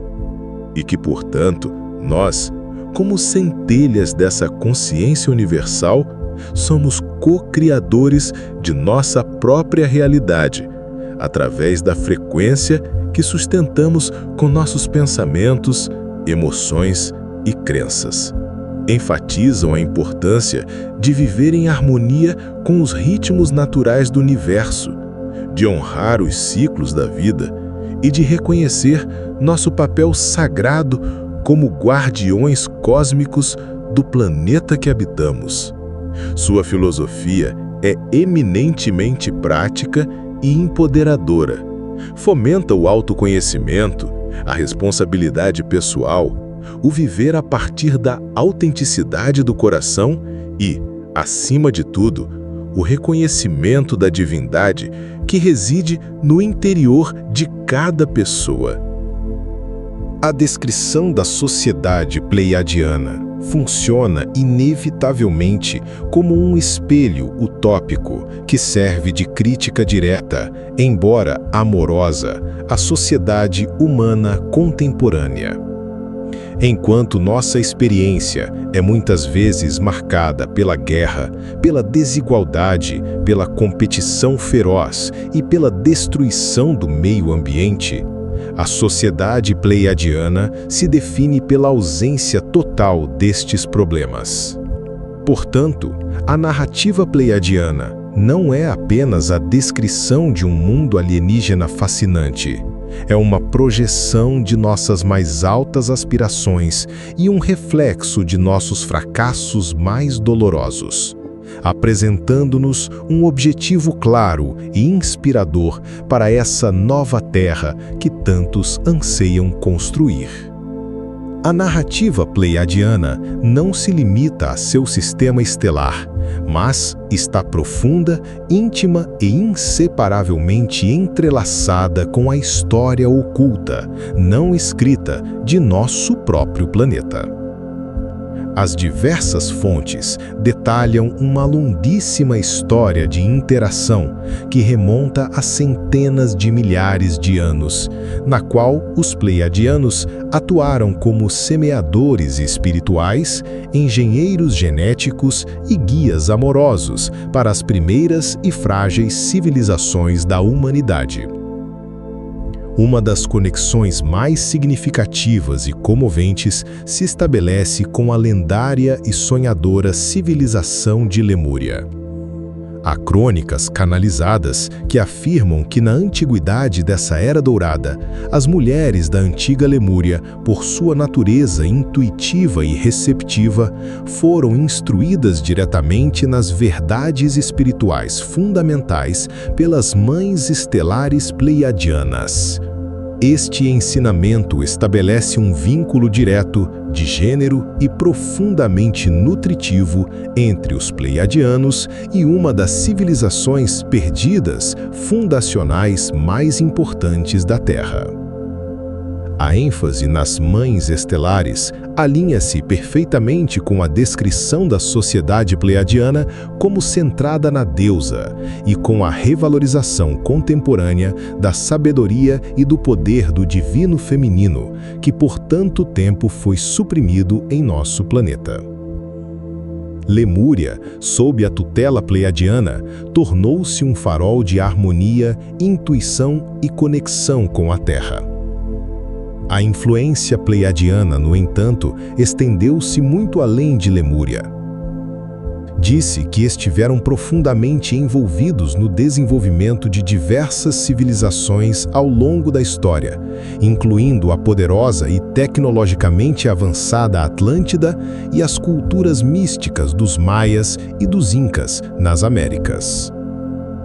Pesquisadores destacam como numerosas culturas antigas de todo o mundo, incluindo os Hopi, os Maias, os Cherokees, os antigos havaianos e os egípcios pré-dinásticos, conservam em seus mitos e tradições orais conexões detalhadas e surpreendentemente similares entre seus antepassados e deuses vindos das Pleiades.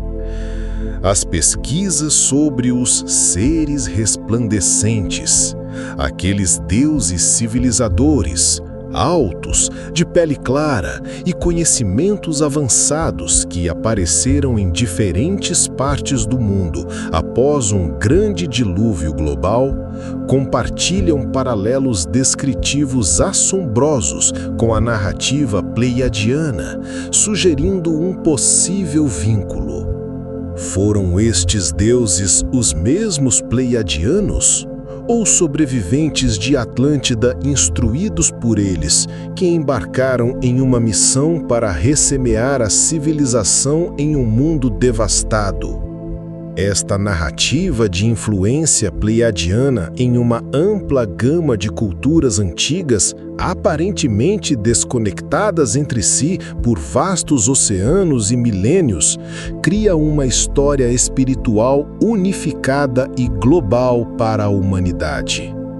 Reinterpreta as mitologias do mundo não como relatos isolados e primitivos, mas como diferentes dialetos de uma única verdade cósmica, uma sabedoria primordial semeada na Terra por estes benevolentes visitantes das estrelas. Para realizar sua missão de guia, os Pleiadianos, nos Edito, atuaram como os grandes historiadores galácticos, mantendo um registro completo e detalhado da evolução humana na Terra e de todos os eventos cósmicos que a afetaram. Este vasto e inimaginável depósito de conhecimento é acessível através do que se conhece como os registros akáshicos, um compêndio etérico, um campo de informação vibratória que contém o registro de todos os eventos, pensamentos e emoções de todos os tempos. Há quem, em nosso tempo, afirme ter a capacidade de acessar estes registros akáshicos galácticos para obter informação detalhada sobre a história cósmica suprimida e as origens da alma de cada indivíduo. Isto posiciona o conhecimento canalizado não como uma fantasia, mas como a recuperação de dados perdidos de uma fonte superior, mais completa e mais fiável que os registros históricos convencionais, que muitas vezes são fragmentários, tendenciosos ou deliberadamente alterados. Os Pleiadianos, nesta visão, são os bibliotecários de nossa verdadeira história. A narrativa pleiadiana não se desenrola num vácuo de paz e amor, mas no contexto de um drama cósmico de proporções épicas, uma luta que foi travada através dos éons entre forças de luz e forças de controle e escuridão. É uma guerra que não se luta principalmente com naves e armas, mas pela consciência das espécies em desenvolvimento. Neste conflito galáctico, os Pleiadianos são apresentados como protagonistas-chave, como guerreiros da luz no lado da libertação, do despertar e da ascensão da humanidade.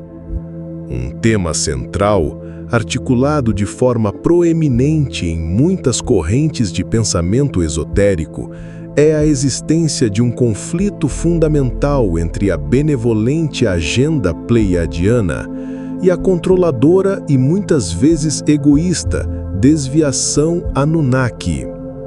Os Anunnaki, como exploramos em outras crônicas, são frequentemente associados ao planeta Nibiru e liderados pela figura de Anu.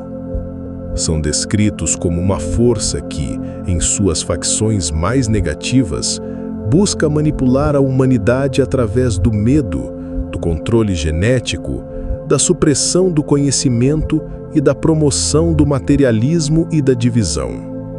Pelo contrário, a missão pleiadiana é contra-atacar ativamente esta influência obscura.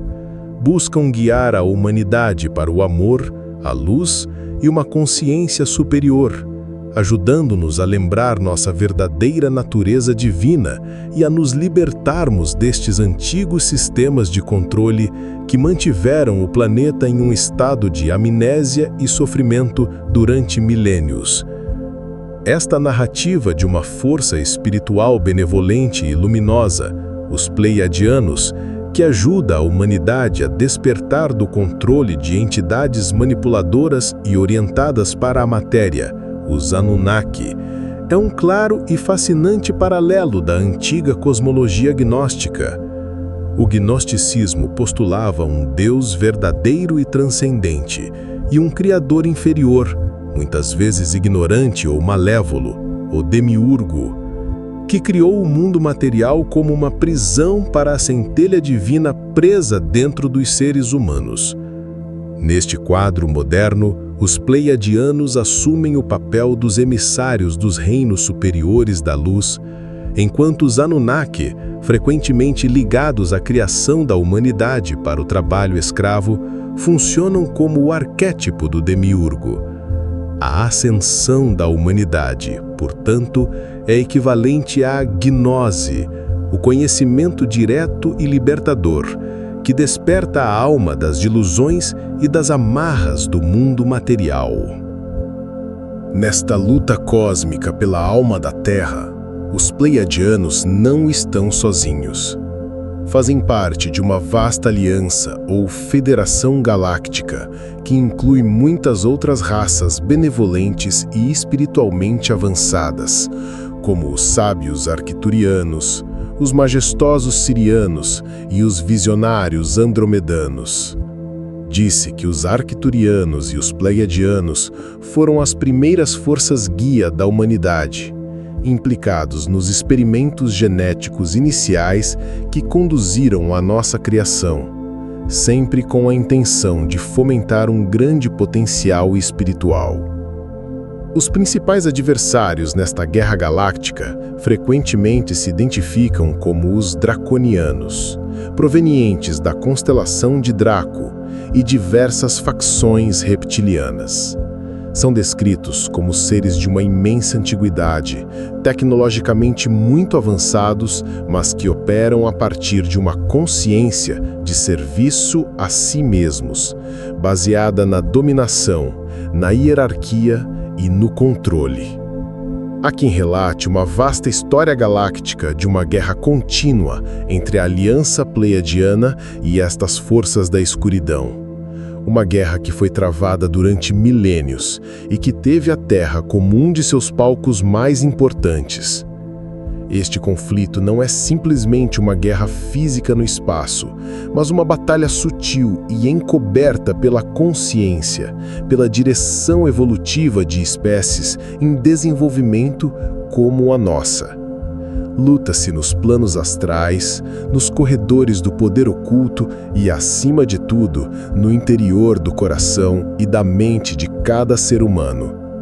A tecnologia atribuída aos pleiadianos, longe de ser a maquinaria fria e externa que associamos com essa palavra, está intrinsecamente ligada à consciência, à energia e à espiritualidade. Suas ferramentas são, em essência, extensões de suas capacidades psíquicas avançadas e de sua profunda compreensão da física universal como uma manifestação do pensamento. Os pleiadianos, nos é dito, utilizam naves espaciais de uma beleza e uma sofisticação assombrosas, frequentemente chamadas de naves de luz ou naves-mãe, para suas viagens interestelares e interdimensionais. Há relatos de pessoas que afirmam ter sido levadas a bordo dessas naves, não para experimentos aterradores, mas para processos de cura profunda e educação espiritual.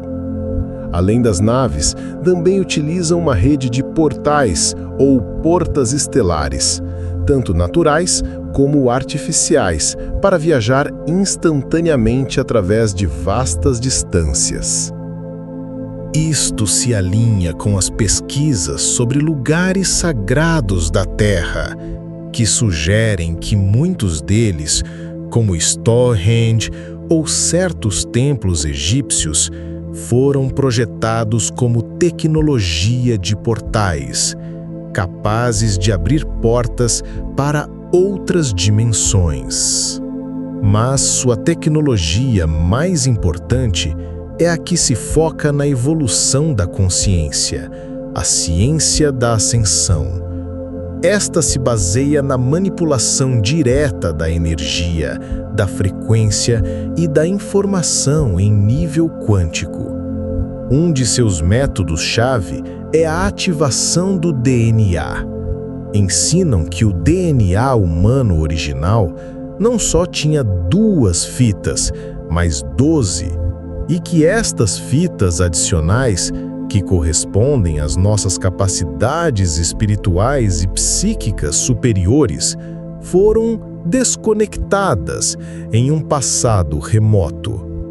Os pleiadianos, afirma-se, estão agora nos ajudando a limpar os bloqueios kármicos e a repadronizar nosso DNA para seu modelo divino original de 12 fitas, ativando assim nosso potencial latente para a telepatia, a clarividência, a cura instantânea e a longevidade.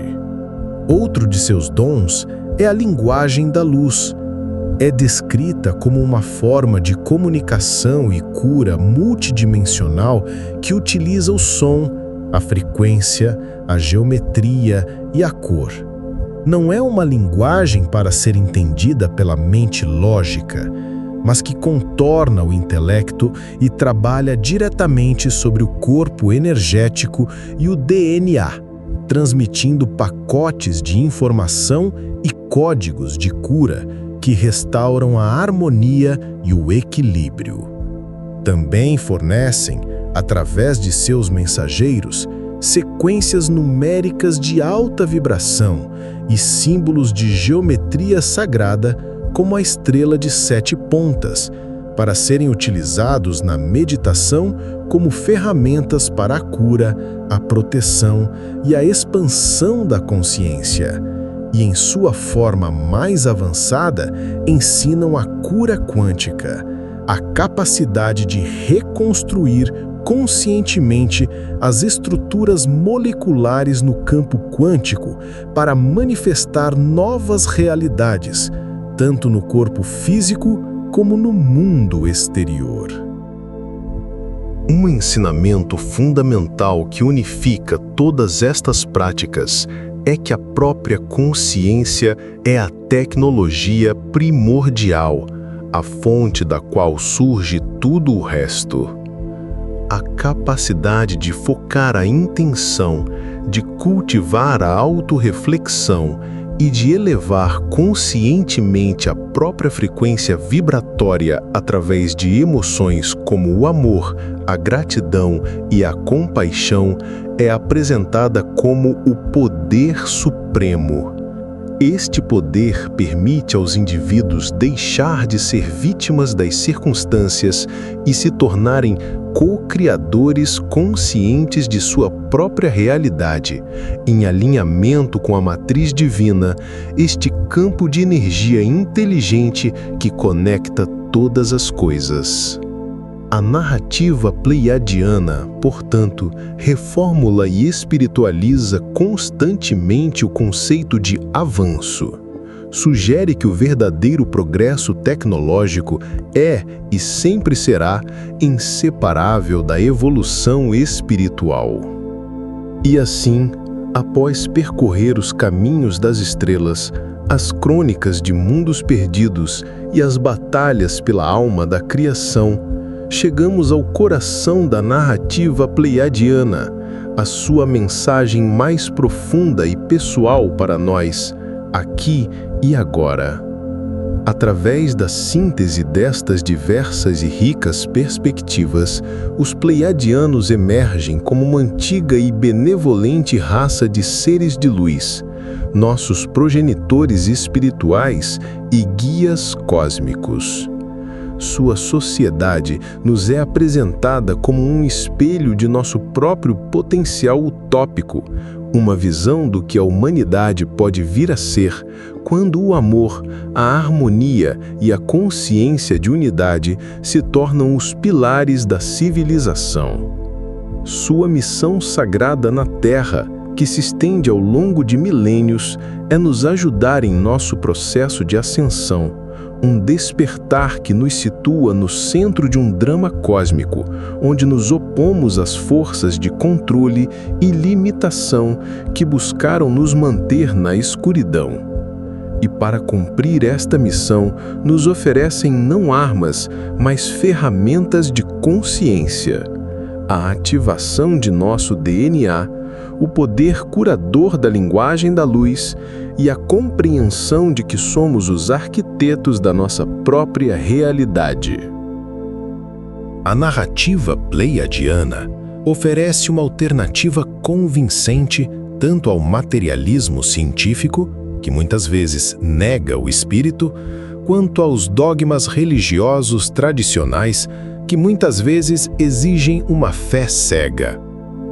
Seu imenso atrativo reside em sua capacidade de proporcionar um senso de propósito cósmico, uma linhagem estelar nobre e um quadro prático e empoderador para a transformação pessoal e coletiva.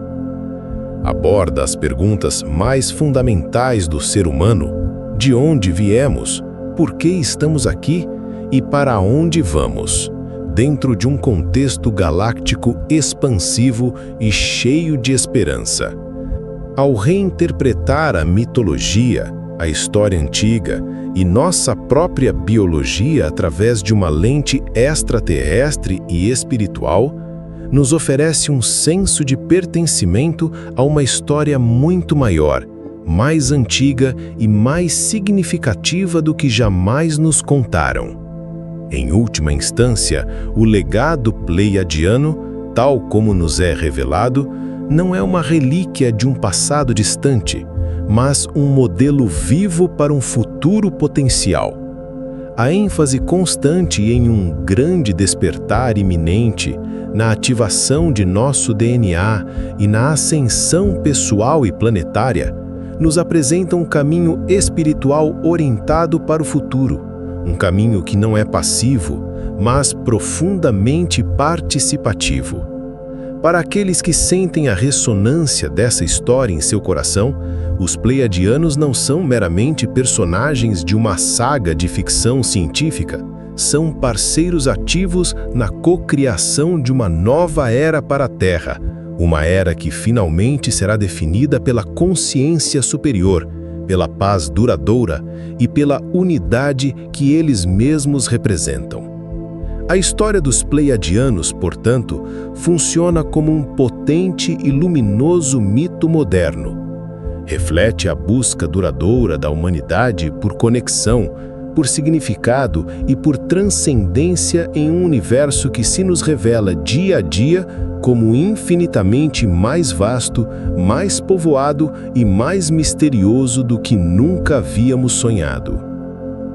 Se esta viagem através da canção das 7 irmãs despertou algo em você, se você sentiu um eco de verdade nestas palavras, se uma inexplicável sensação de anseio e reconhecimento brotou em seu coração, te convido a acolher esse sentimento. É o sussurro de sua própria alma, lembrando-lhe de sua herança cósmica. Te convido a se juntar à nossa comunidade de exploradores da consciência se inscrevendo neste canal. Juntos, podemos continuar desvendando os mistérios de nosso passado para iluminar o caminho para nosso futuro coletivo. Obrigado, do fundo do meu ser, por me acompanhar nesta travessia sagrada. Que a sabedoria das Pleiades te lembre da luz que você carrega dentro, do poder que reside em seu coração e da importância de sua presença única neste planeta, neste preciso momento do despertar. Nunca se esqueça, você não está sozinho. Você é uma semente estelar, um farol de luz na noite e veio aqui com um propósito. E esse propósito, agora, está começando a florescer. Que a paz insondável que ultrapassa toda a compreensão, que a sabedoria profunda que guia cada um de seus passos e que o amor incondicional que tudo abrange e tudo cura, das idades eternas, iluminem e abençoem abundantemente seu caminho, agora e para sempre. Que assim seja. Se você gostou deste conteúdo, clique no botão Gostei, compartilhe com alguém que possa se interessar por este tema e se inscreva no canal para não perder os próximos vídeos.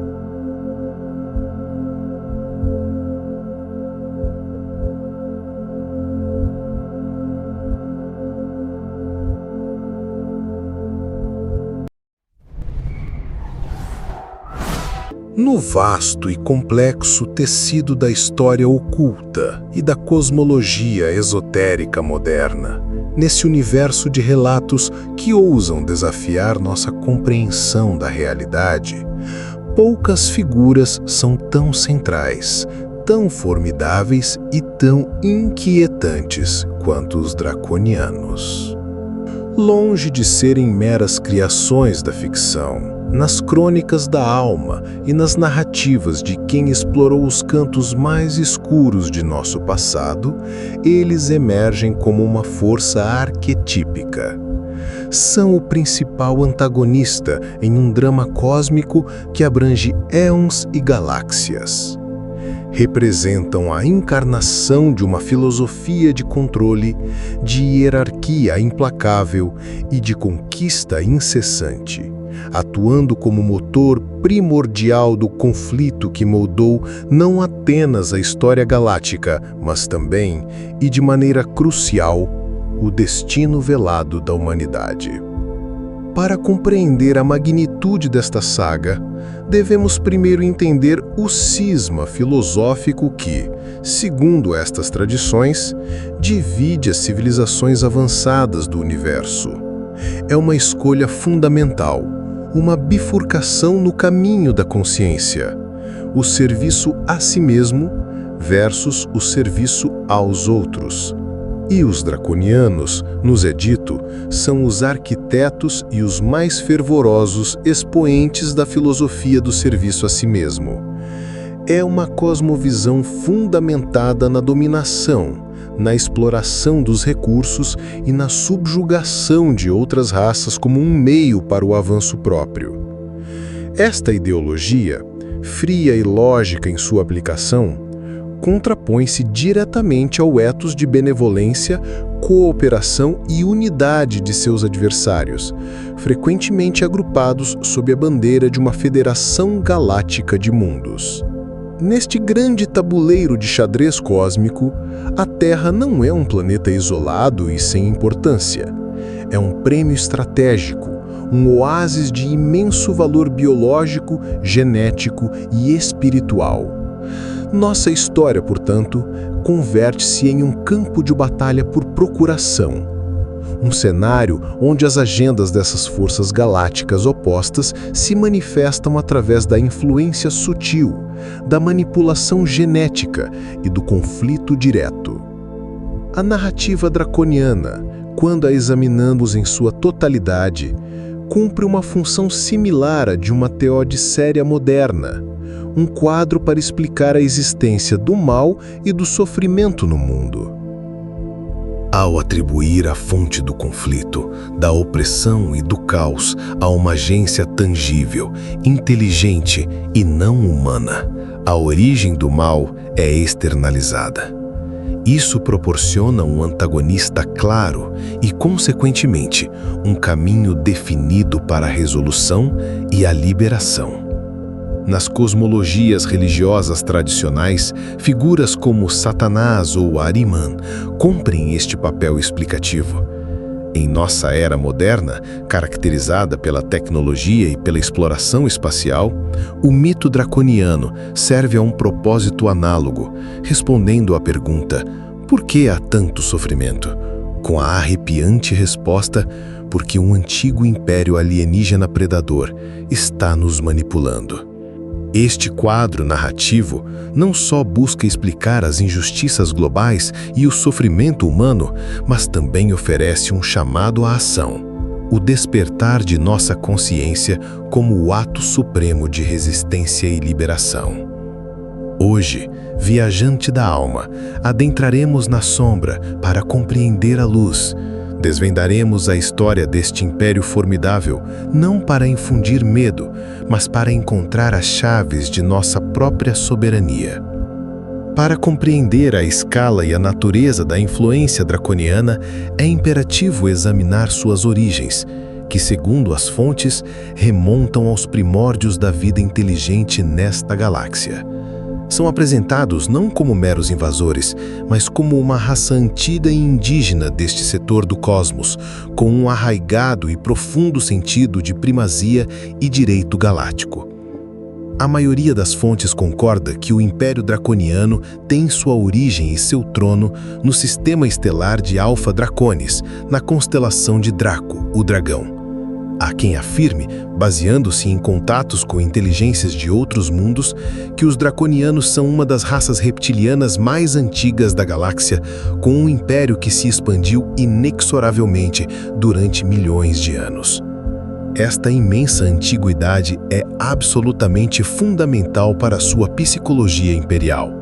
Consideram-se os legítimos herdeiros e governantes da galáxia, vendo outras raças, especialmente as formas de vida humanoides ou mamíferas, como adventícias, como uma anomalia a ser contida ou assimilada. São, sob sua perspectiva, uma raça de guerreiros e conquistadores em constante expansão, que consideram a Terra não apenas como um planeta a conquistar, mas como seu antigo lar ancestral, um posto avançado que uma vez foi seu e que agora reivindicam. Sua origem em Alpha Draconis, que foi uma das antigas estrelas polares de nosso planeta há milênios, reforça simbolicamente sua autopercepção como um poder central, um eixo fundamental no cosmos. Uma perspectiva notavelmente detalhada sobre as origens reptilianas é oferecida através da decodificação de antigas línguas e mitos sumérios.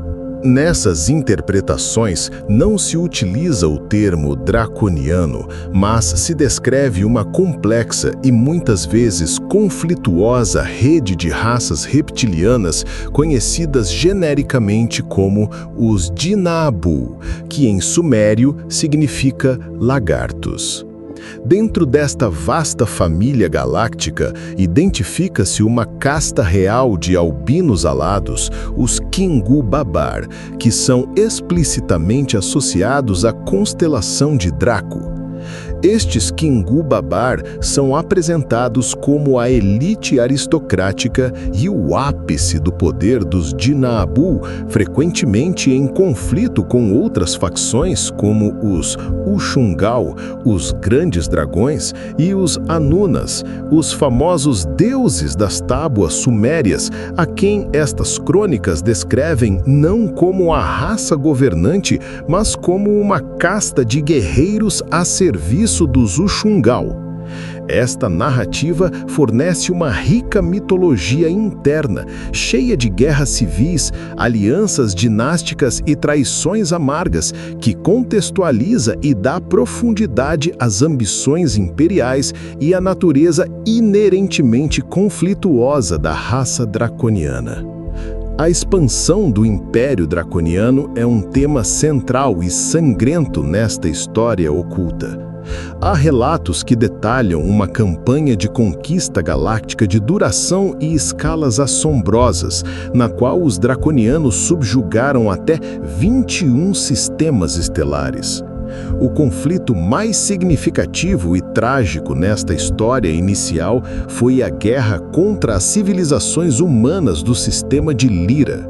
Segundo estas crônicas, os liranos eram uma raça pacífica, principalmente agrícola e artística, que representava a primeira grande expansão da vida humanoide na galáxia.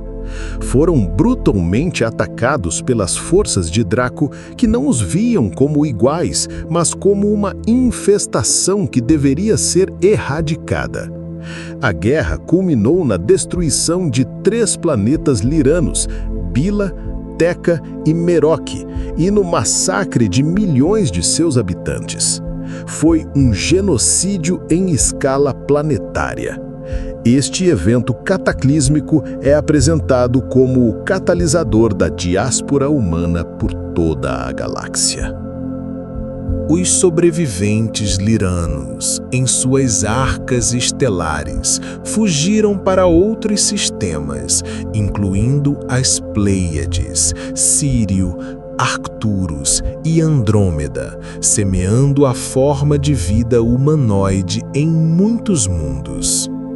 E foi em resposta à contínua e implacável agressão draconiana que estas colônias díspares, estes refugiados de uma glória perdida, finalmente se uniram para formar a Federação Galáctica de Mundos.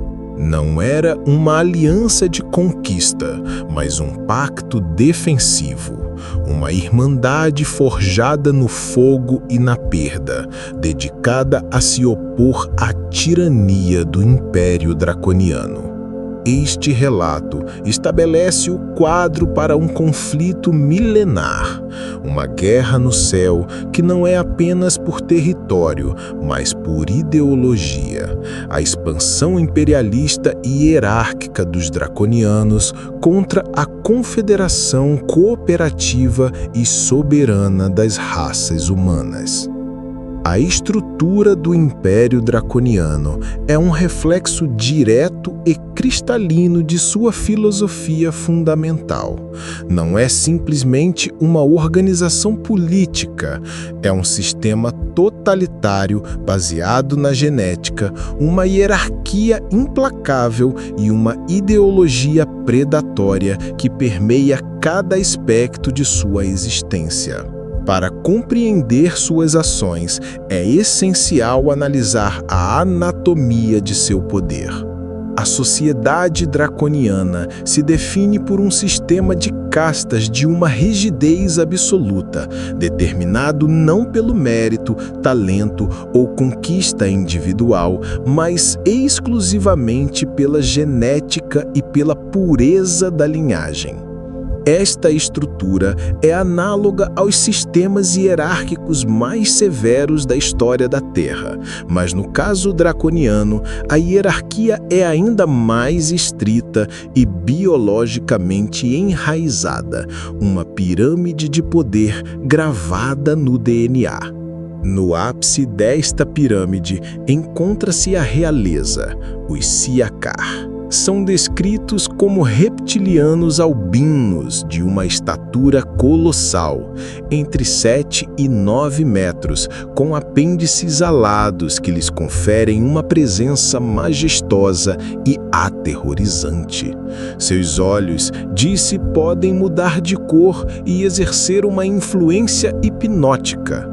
São a casta governante, os mestres estrategistas, os imperadores do Império Draconiano. Possuem capacidades psiônicas extremamente poderosas, incluindo telepatia e controle mental em grande escala, e uma longevidade que se mede em milhares de anos. Abaixo deles encontra-se a casta guerreira. São reptilianos de menor estatura, embora ainda imponentes, com cerca de 2 a 2,5 metros de altura, com uma pele escamosa de cor verde escura ou marrom terrosa e uma complexão física formidavelmente musculosa. São os soldados de infantaria, a força de choque do Império, criados para o combate e a obediência. Caracterizam-se por sua ferocidade na batalha, sua força física superior e uma lealdade incondicional e geneticamente programada à casta Siakar. Frequentemente, operam com uma consciência de colmeia, movendo-se como um único organismo no campo de batalha. Finalmente, em um nível inferior, mas crucial, encontra-se a casta científica ou infiltradora. Suas descrições físicas são menos consistentes, precisamente porque sua principal habilidade é a de mudar de forma para se infiltrar em outras civilizações.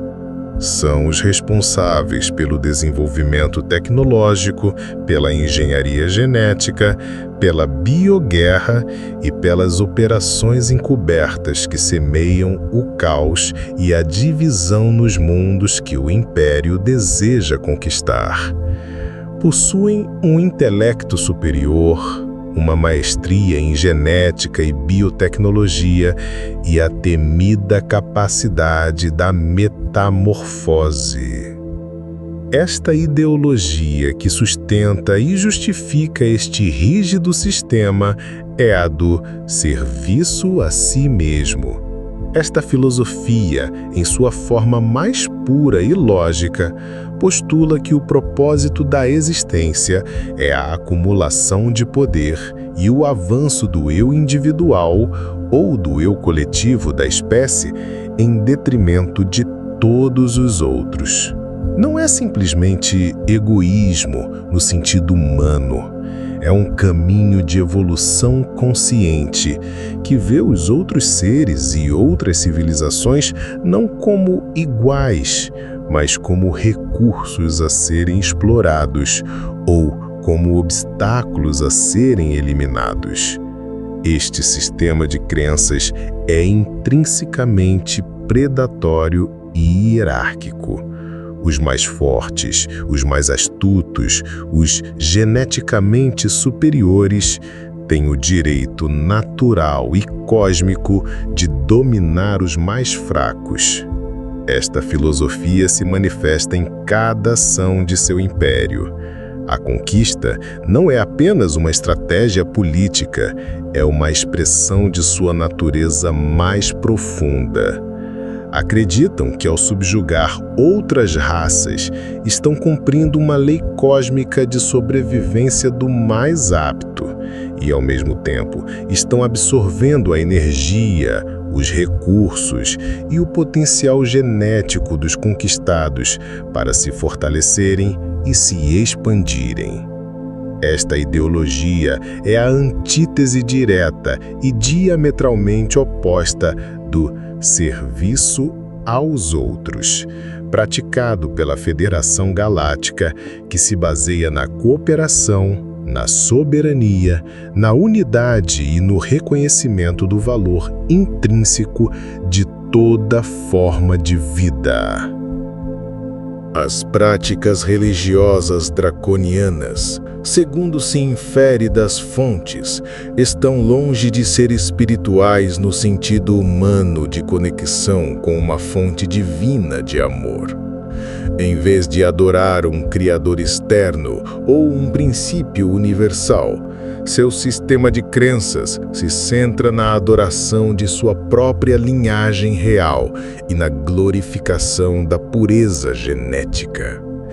Os Siakar, como a casta mais antiga e geneticamente pura, são vistos não apenas como reis, mas como deuses vivos, o ápice da evolução reptiliana.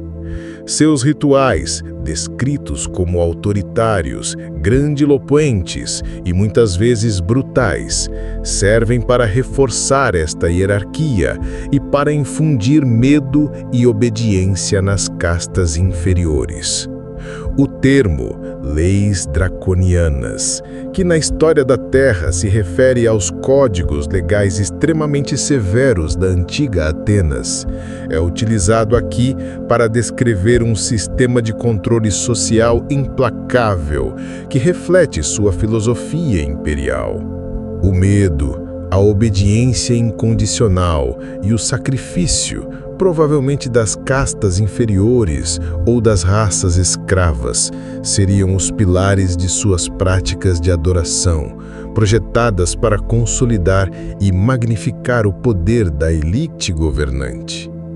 A conexão entre sua estrutura social e sua biologia é fundamental. A obsessão draconiana com a genética, a pureza do sangue e a criação de raças híbridas não é um mero capricho, mas a manifestação de sua crença fundamental, que o direito de governar e o valor de um ser estão codificados em seu DNA. A filosofia do serviço a si mesmo é justificada, sob sua perspectiva, por uma superioridade genética inerente. Isto proporciona uma lógica interna, fria e inquebrantável às suas ações, por mais malévolas que nos pareçam. Eles não se veem como maus, veem-se como os governantes naturais do universo, exercendo seu direito de nascença através da conquista, da assimilação e de uma ordem implacável. Os draconianos são descritos como seres formidáveis, não apenas por sua tecnologia, mas por suas capacidades biológicas e psíquicas inerentes. Estas habilidades não são meramente acessórias, são as ferramentas fundamentais de sua estratégia de infiltração e dominação, permitindo-lhes travar uma guerra no plano da consciência mesma, um campo de batalha invisível para a maioria de suas presas. Como vislumbramos? As descrições físicas dos draconianos variam segundo a casta, mas compartilham traços reptilianos comuns que evocam um temor primário. Baseando-se nos depoimentos de supostos contatados e denunciantes de programas secretos, os membros da casta guerreira costumam medir entre 2 e 2,5 metros de altura, com uma compleição musculosa e poderosa, pele escamosa de cor verde escura ou marrom terrosa, que lhes serve de camuflagem natural, e olhos que podem ser de um amarelo felino ou de um vermelho reptiliano, com pupilas verticais que parecem penetrar a alma.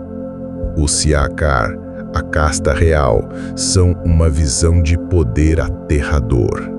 Disse que alcançam alturas de 7 a 9 metros, com uma pele branca e escamosa, quase translúcida, que lhes dá uma aparência albina e fantasmagórica. Seus apêndices alados não são meramente decorativos, são funcionais, permitindo-lhes voar em atmosferas adequadas.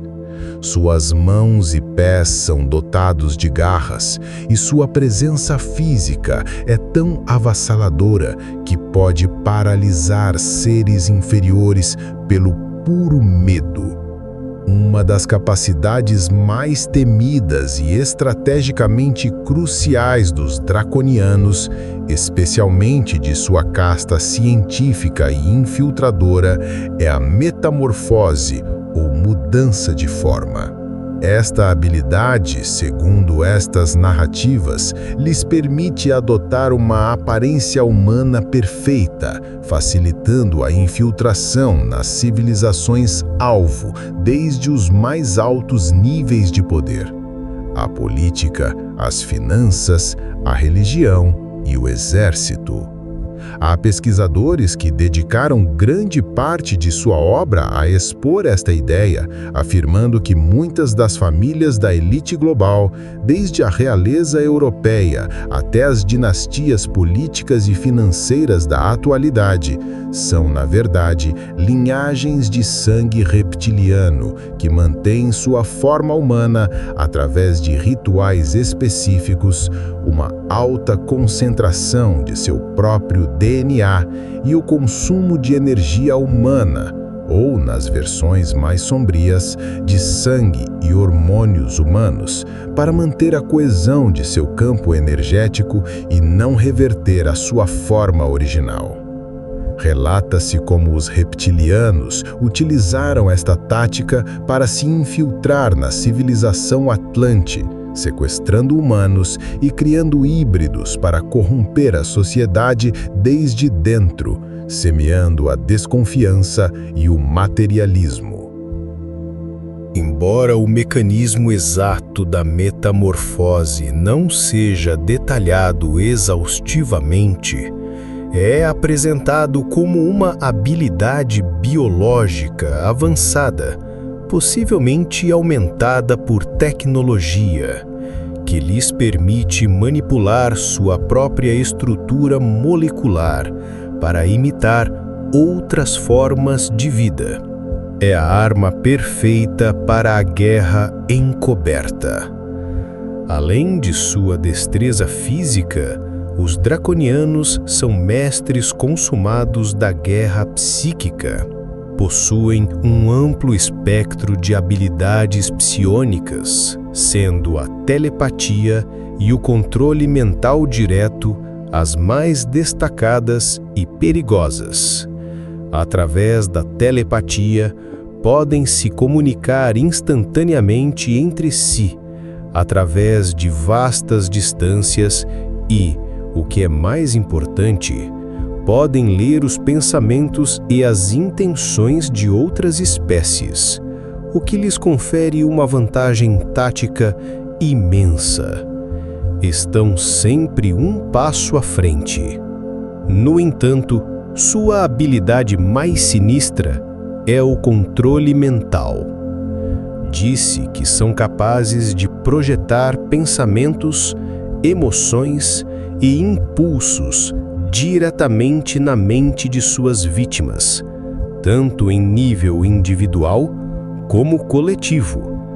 Podem manipular indivíduos em posições de poder para que tomem decisões que beneficiem o império, e podem influenciar populações inteiras para que hajam contra seus próprios interesses. Esta capacidade é a pedra angular de sua estratégia de controle a longo prazo.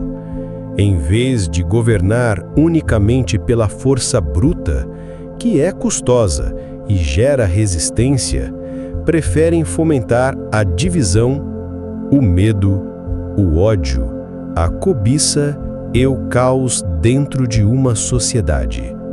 Estas emoções de baixa vibração criam um ambiente psíquico que não só podem dominar com facilidade, mas do qual, segundo algumas teorias, se alimentam energeticamente.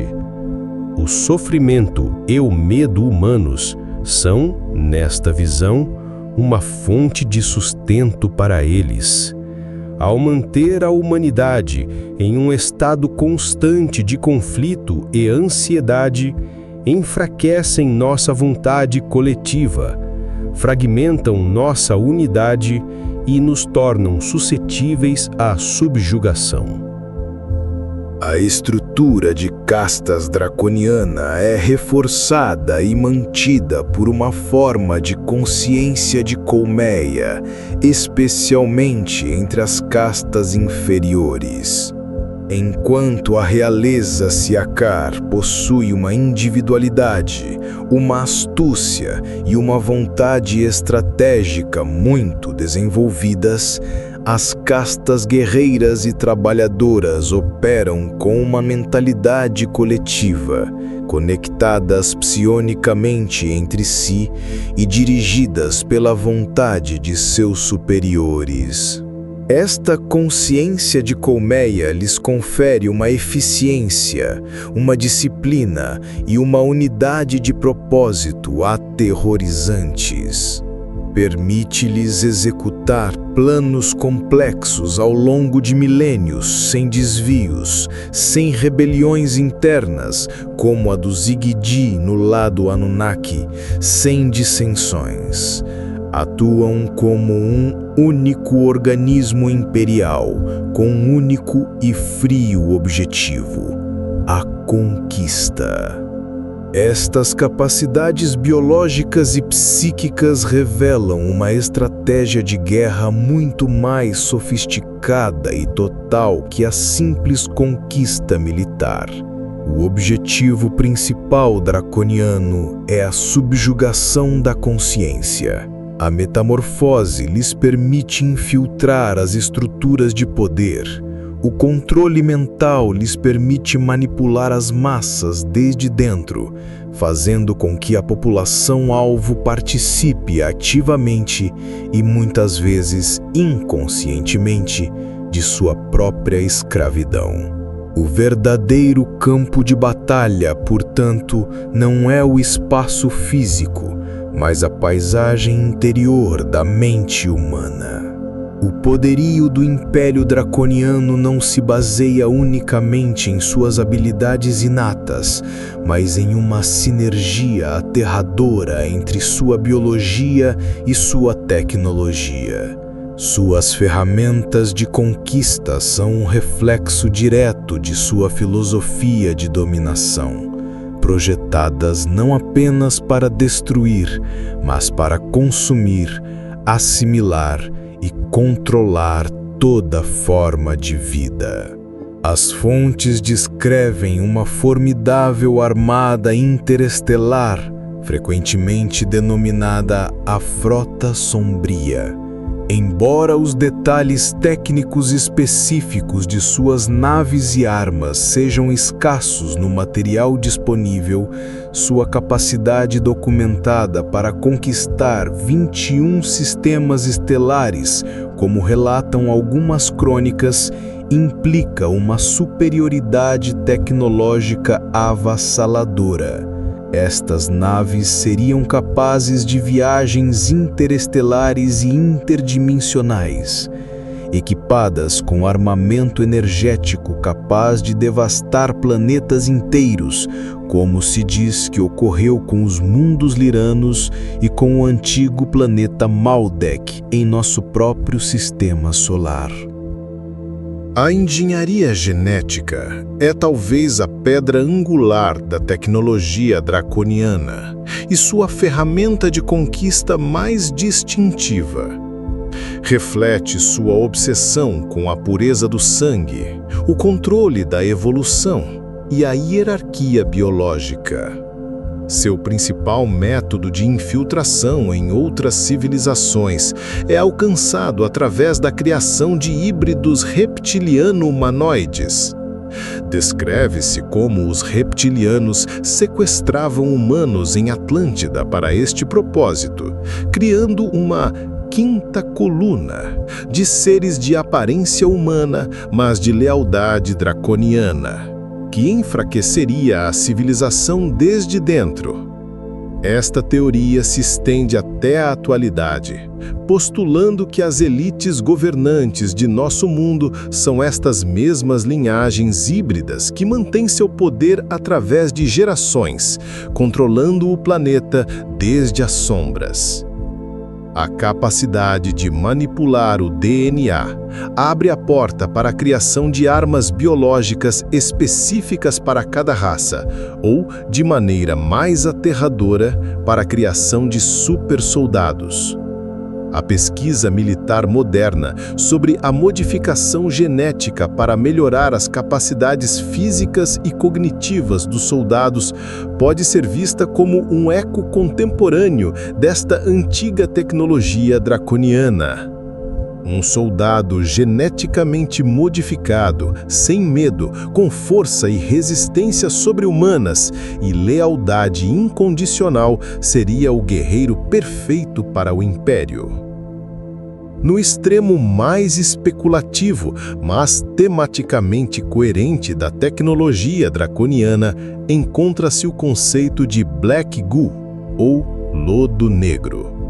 Este material é descrito como uma substância nanomolecular, frequentemente líquida, que parece possuir uma forma de inteligência artificial, ou, no mínimo, ser programável.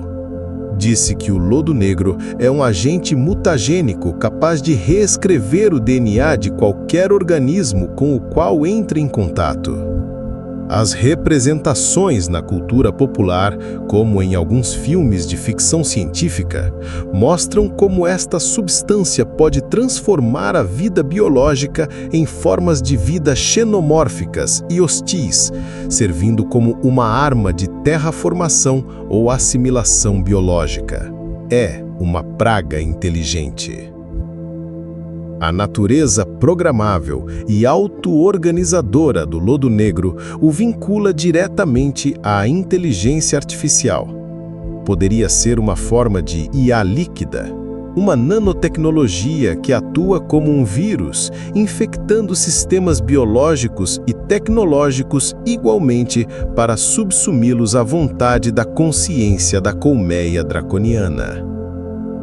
A tecnologia draconiana, portanto, não é simplesmente um conjunto de ferramentas externas, mas uma extensão direta de sua própria natureza biológica e sua filosofia imperial. Sua ciência não busca compreender o universo, busca consumi-lo.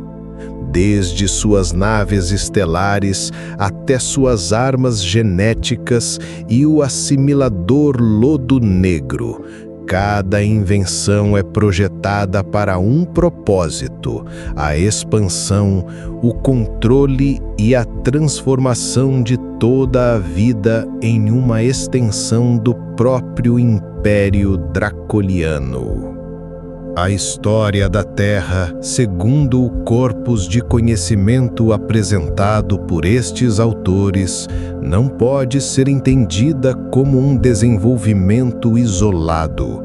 Os mitos de continentes perdidos e civilizações primordiais, como Lemúria e Atlântida, são reinterpretados como capítulos cruciais em uma guerra galáctica de éons de duração entre o expansionista Império Draconiano e as forças aliadas da Federação Galáctica.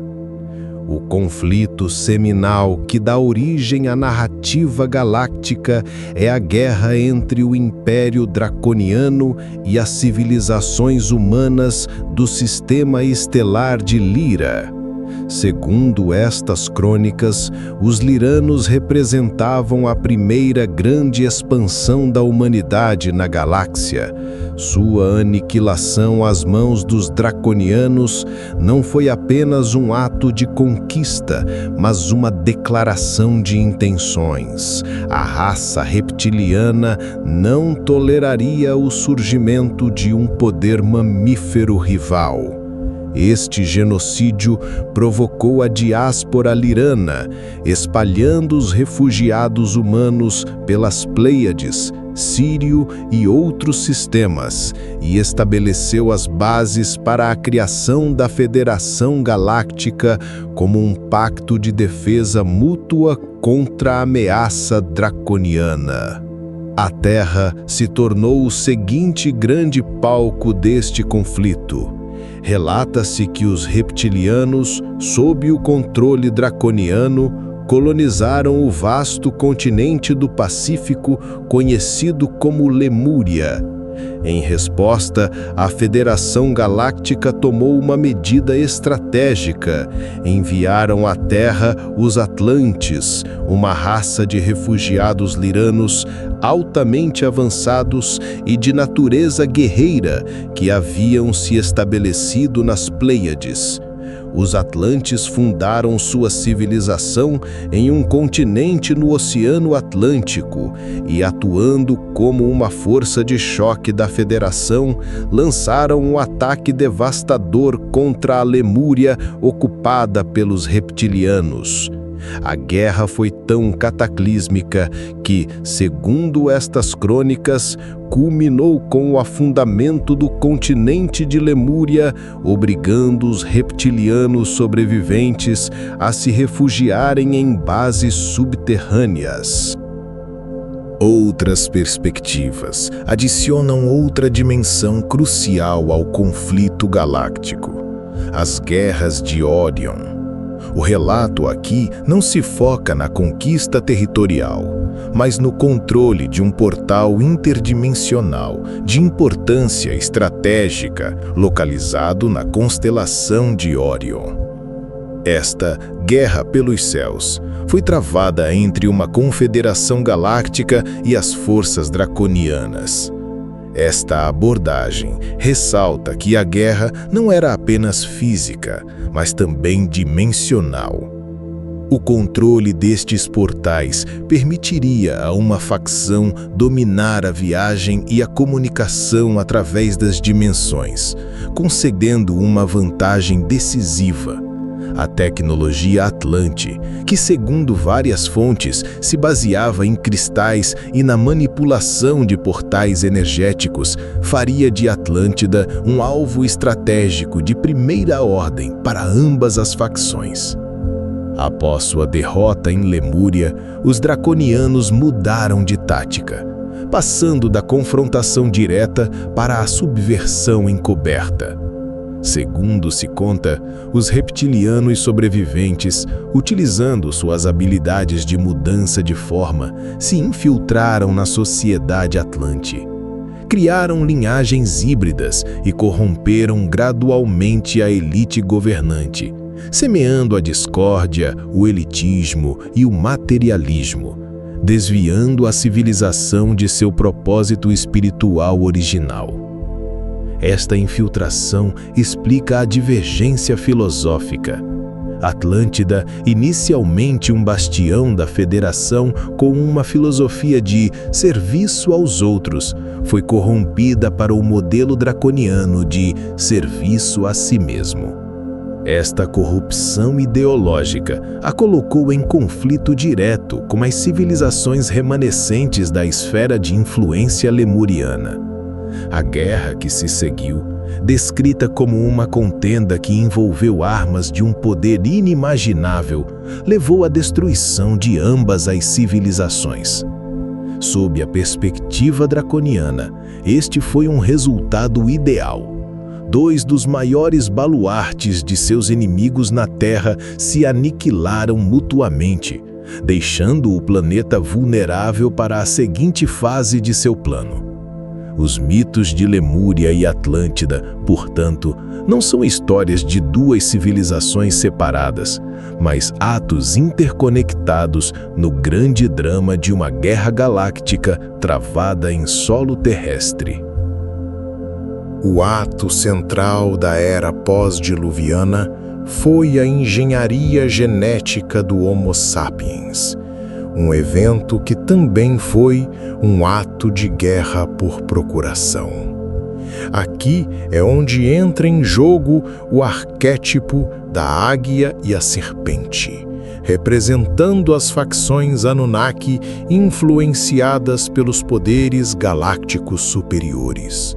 A facção da águia draconiana, Enlil, modificou os hominídeos primitivos com o único propósito de criar uma raça de trabalhadores escravos, os Lulus, para extrair ouro. Seu objetivo era uma ordem mundial hierárquica e autoritária. A facção da serpente, Federação, Enki, embora tenha participado do projeto, tinha uma agenda oculta.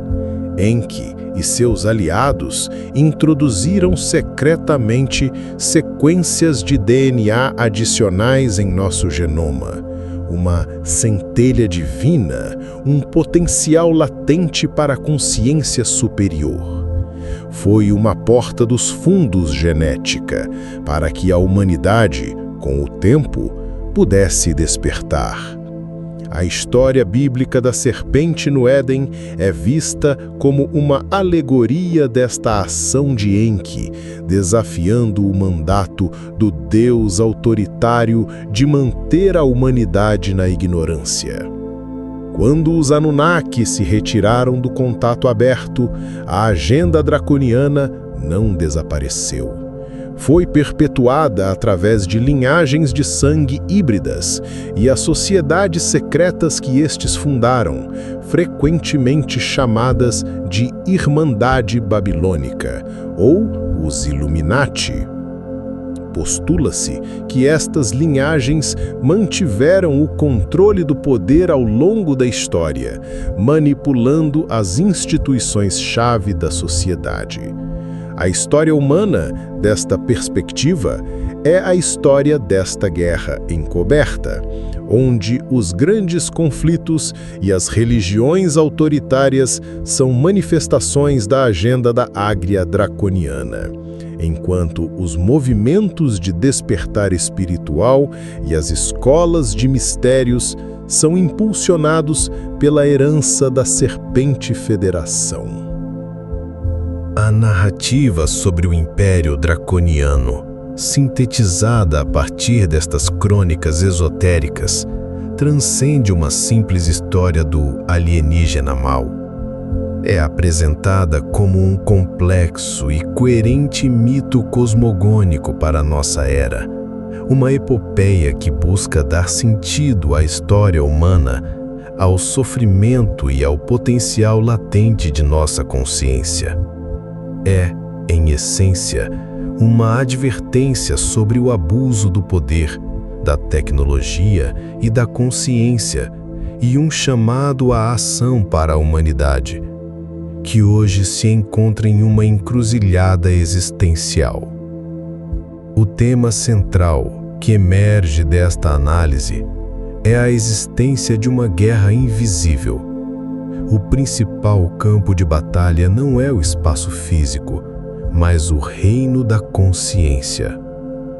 Os métodos de controle draconianos, a promoção do medo através dos meios de comunicação, a divisão social através da política, o materialismo através da economia, a supressão do conhecimento antigo e a distorção da verdade histórica estão meticulosamente projetados para manter a consciência humana em um estado de baixa vibração.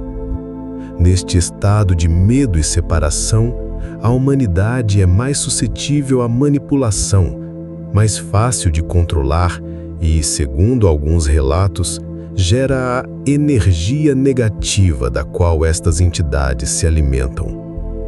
As estruturas de poder globais, desde os sistemas financeiros baseados na dívida até as religiões dogmáticas e os meios de comunicação convencionais, são vistas como as ferramentas deste sistema de controle. Diante desta agenda de subjugação, as fontes propõem uma clara e poderosa estratégia de liberação. O contra-ataque não é militar, mas espiritual. Implica um despertar para esta história oculta, um lembrar de quem realmente somos e de onde viemos. O caminho para a soberania passa por elevar a consciência individual e coletiva através da prática do amor incondicional, da compaixão, da busca pela unidade e da coragem de buscar a verdade interior, para além das narrativas que nos foram impostas. Ao fazer isso, a humanidade pode mudar sua própria frequência vibratória, tornando-se imune à manipulação baseada no medo e reivindicando seu poder espiritual inerente.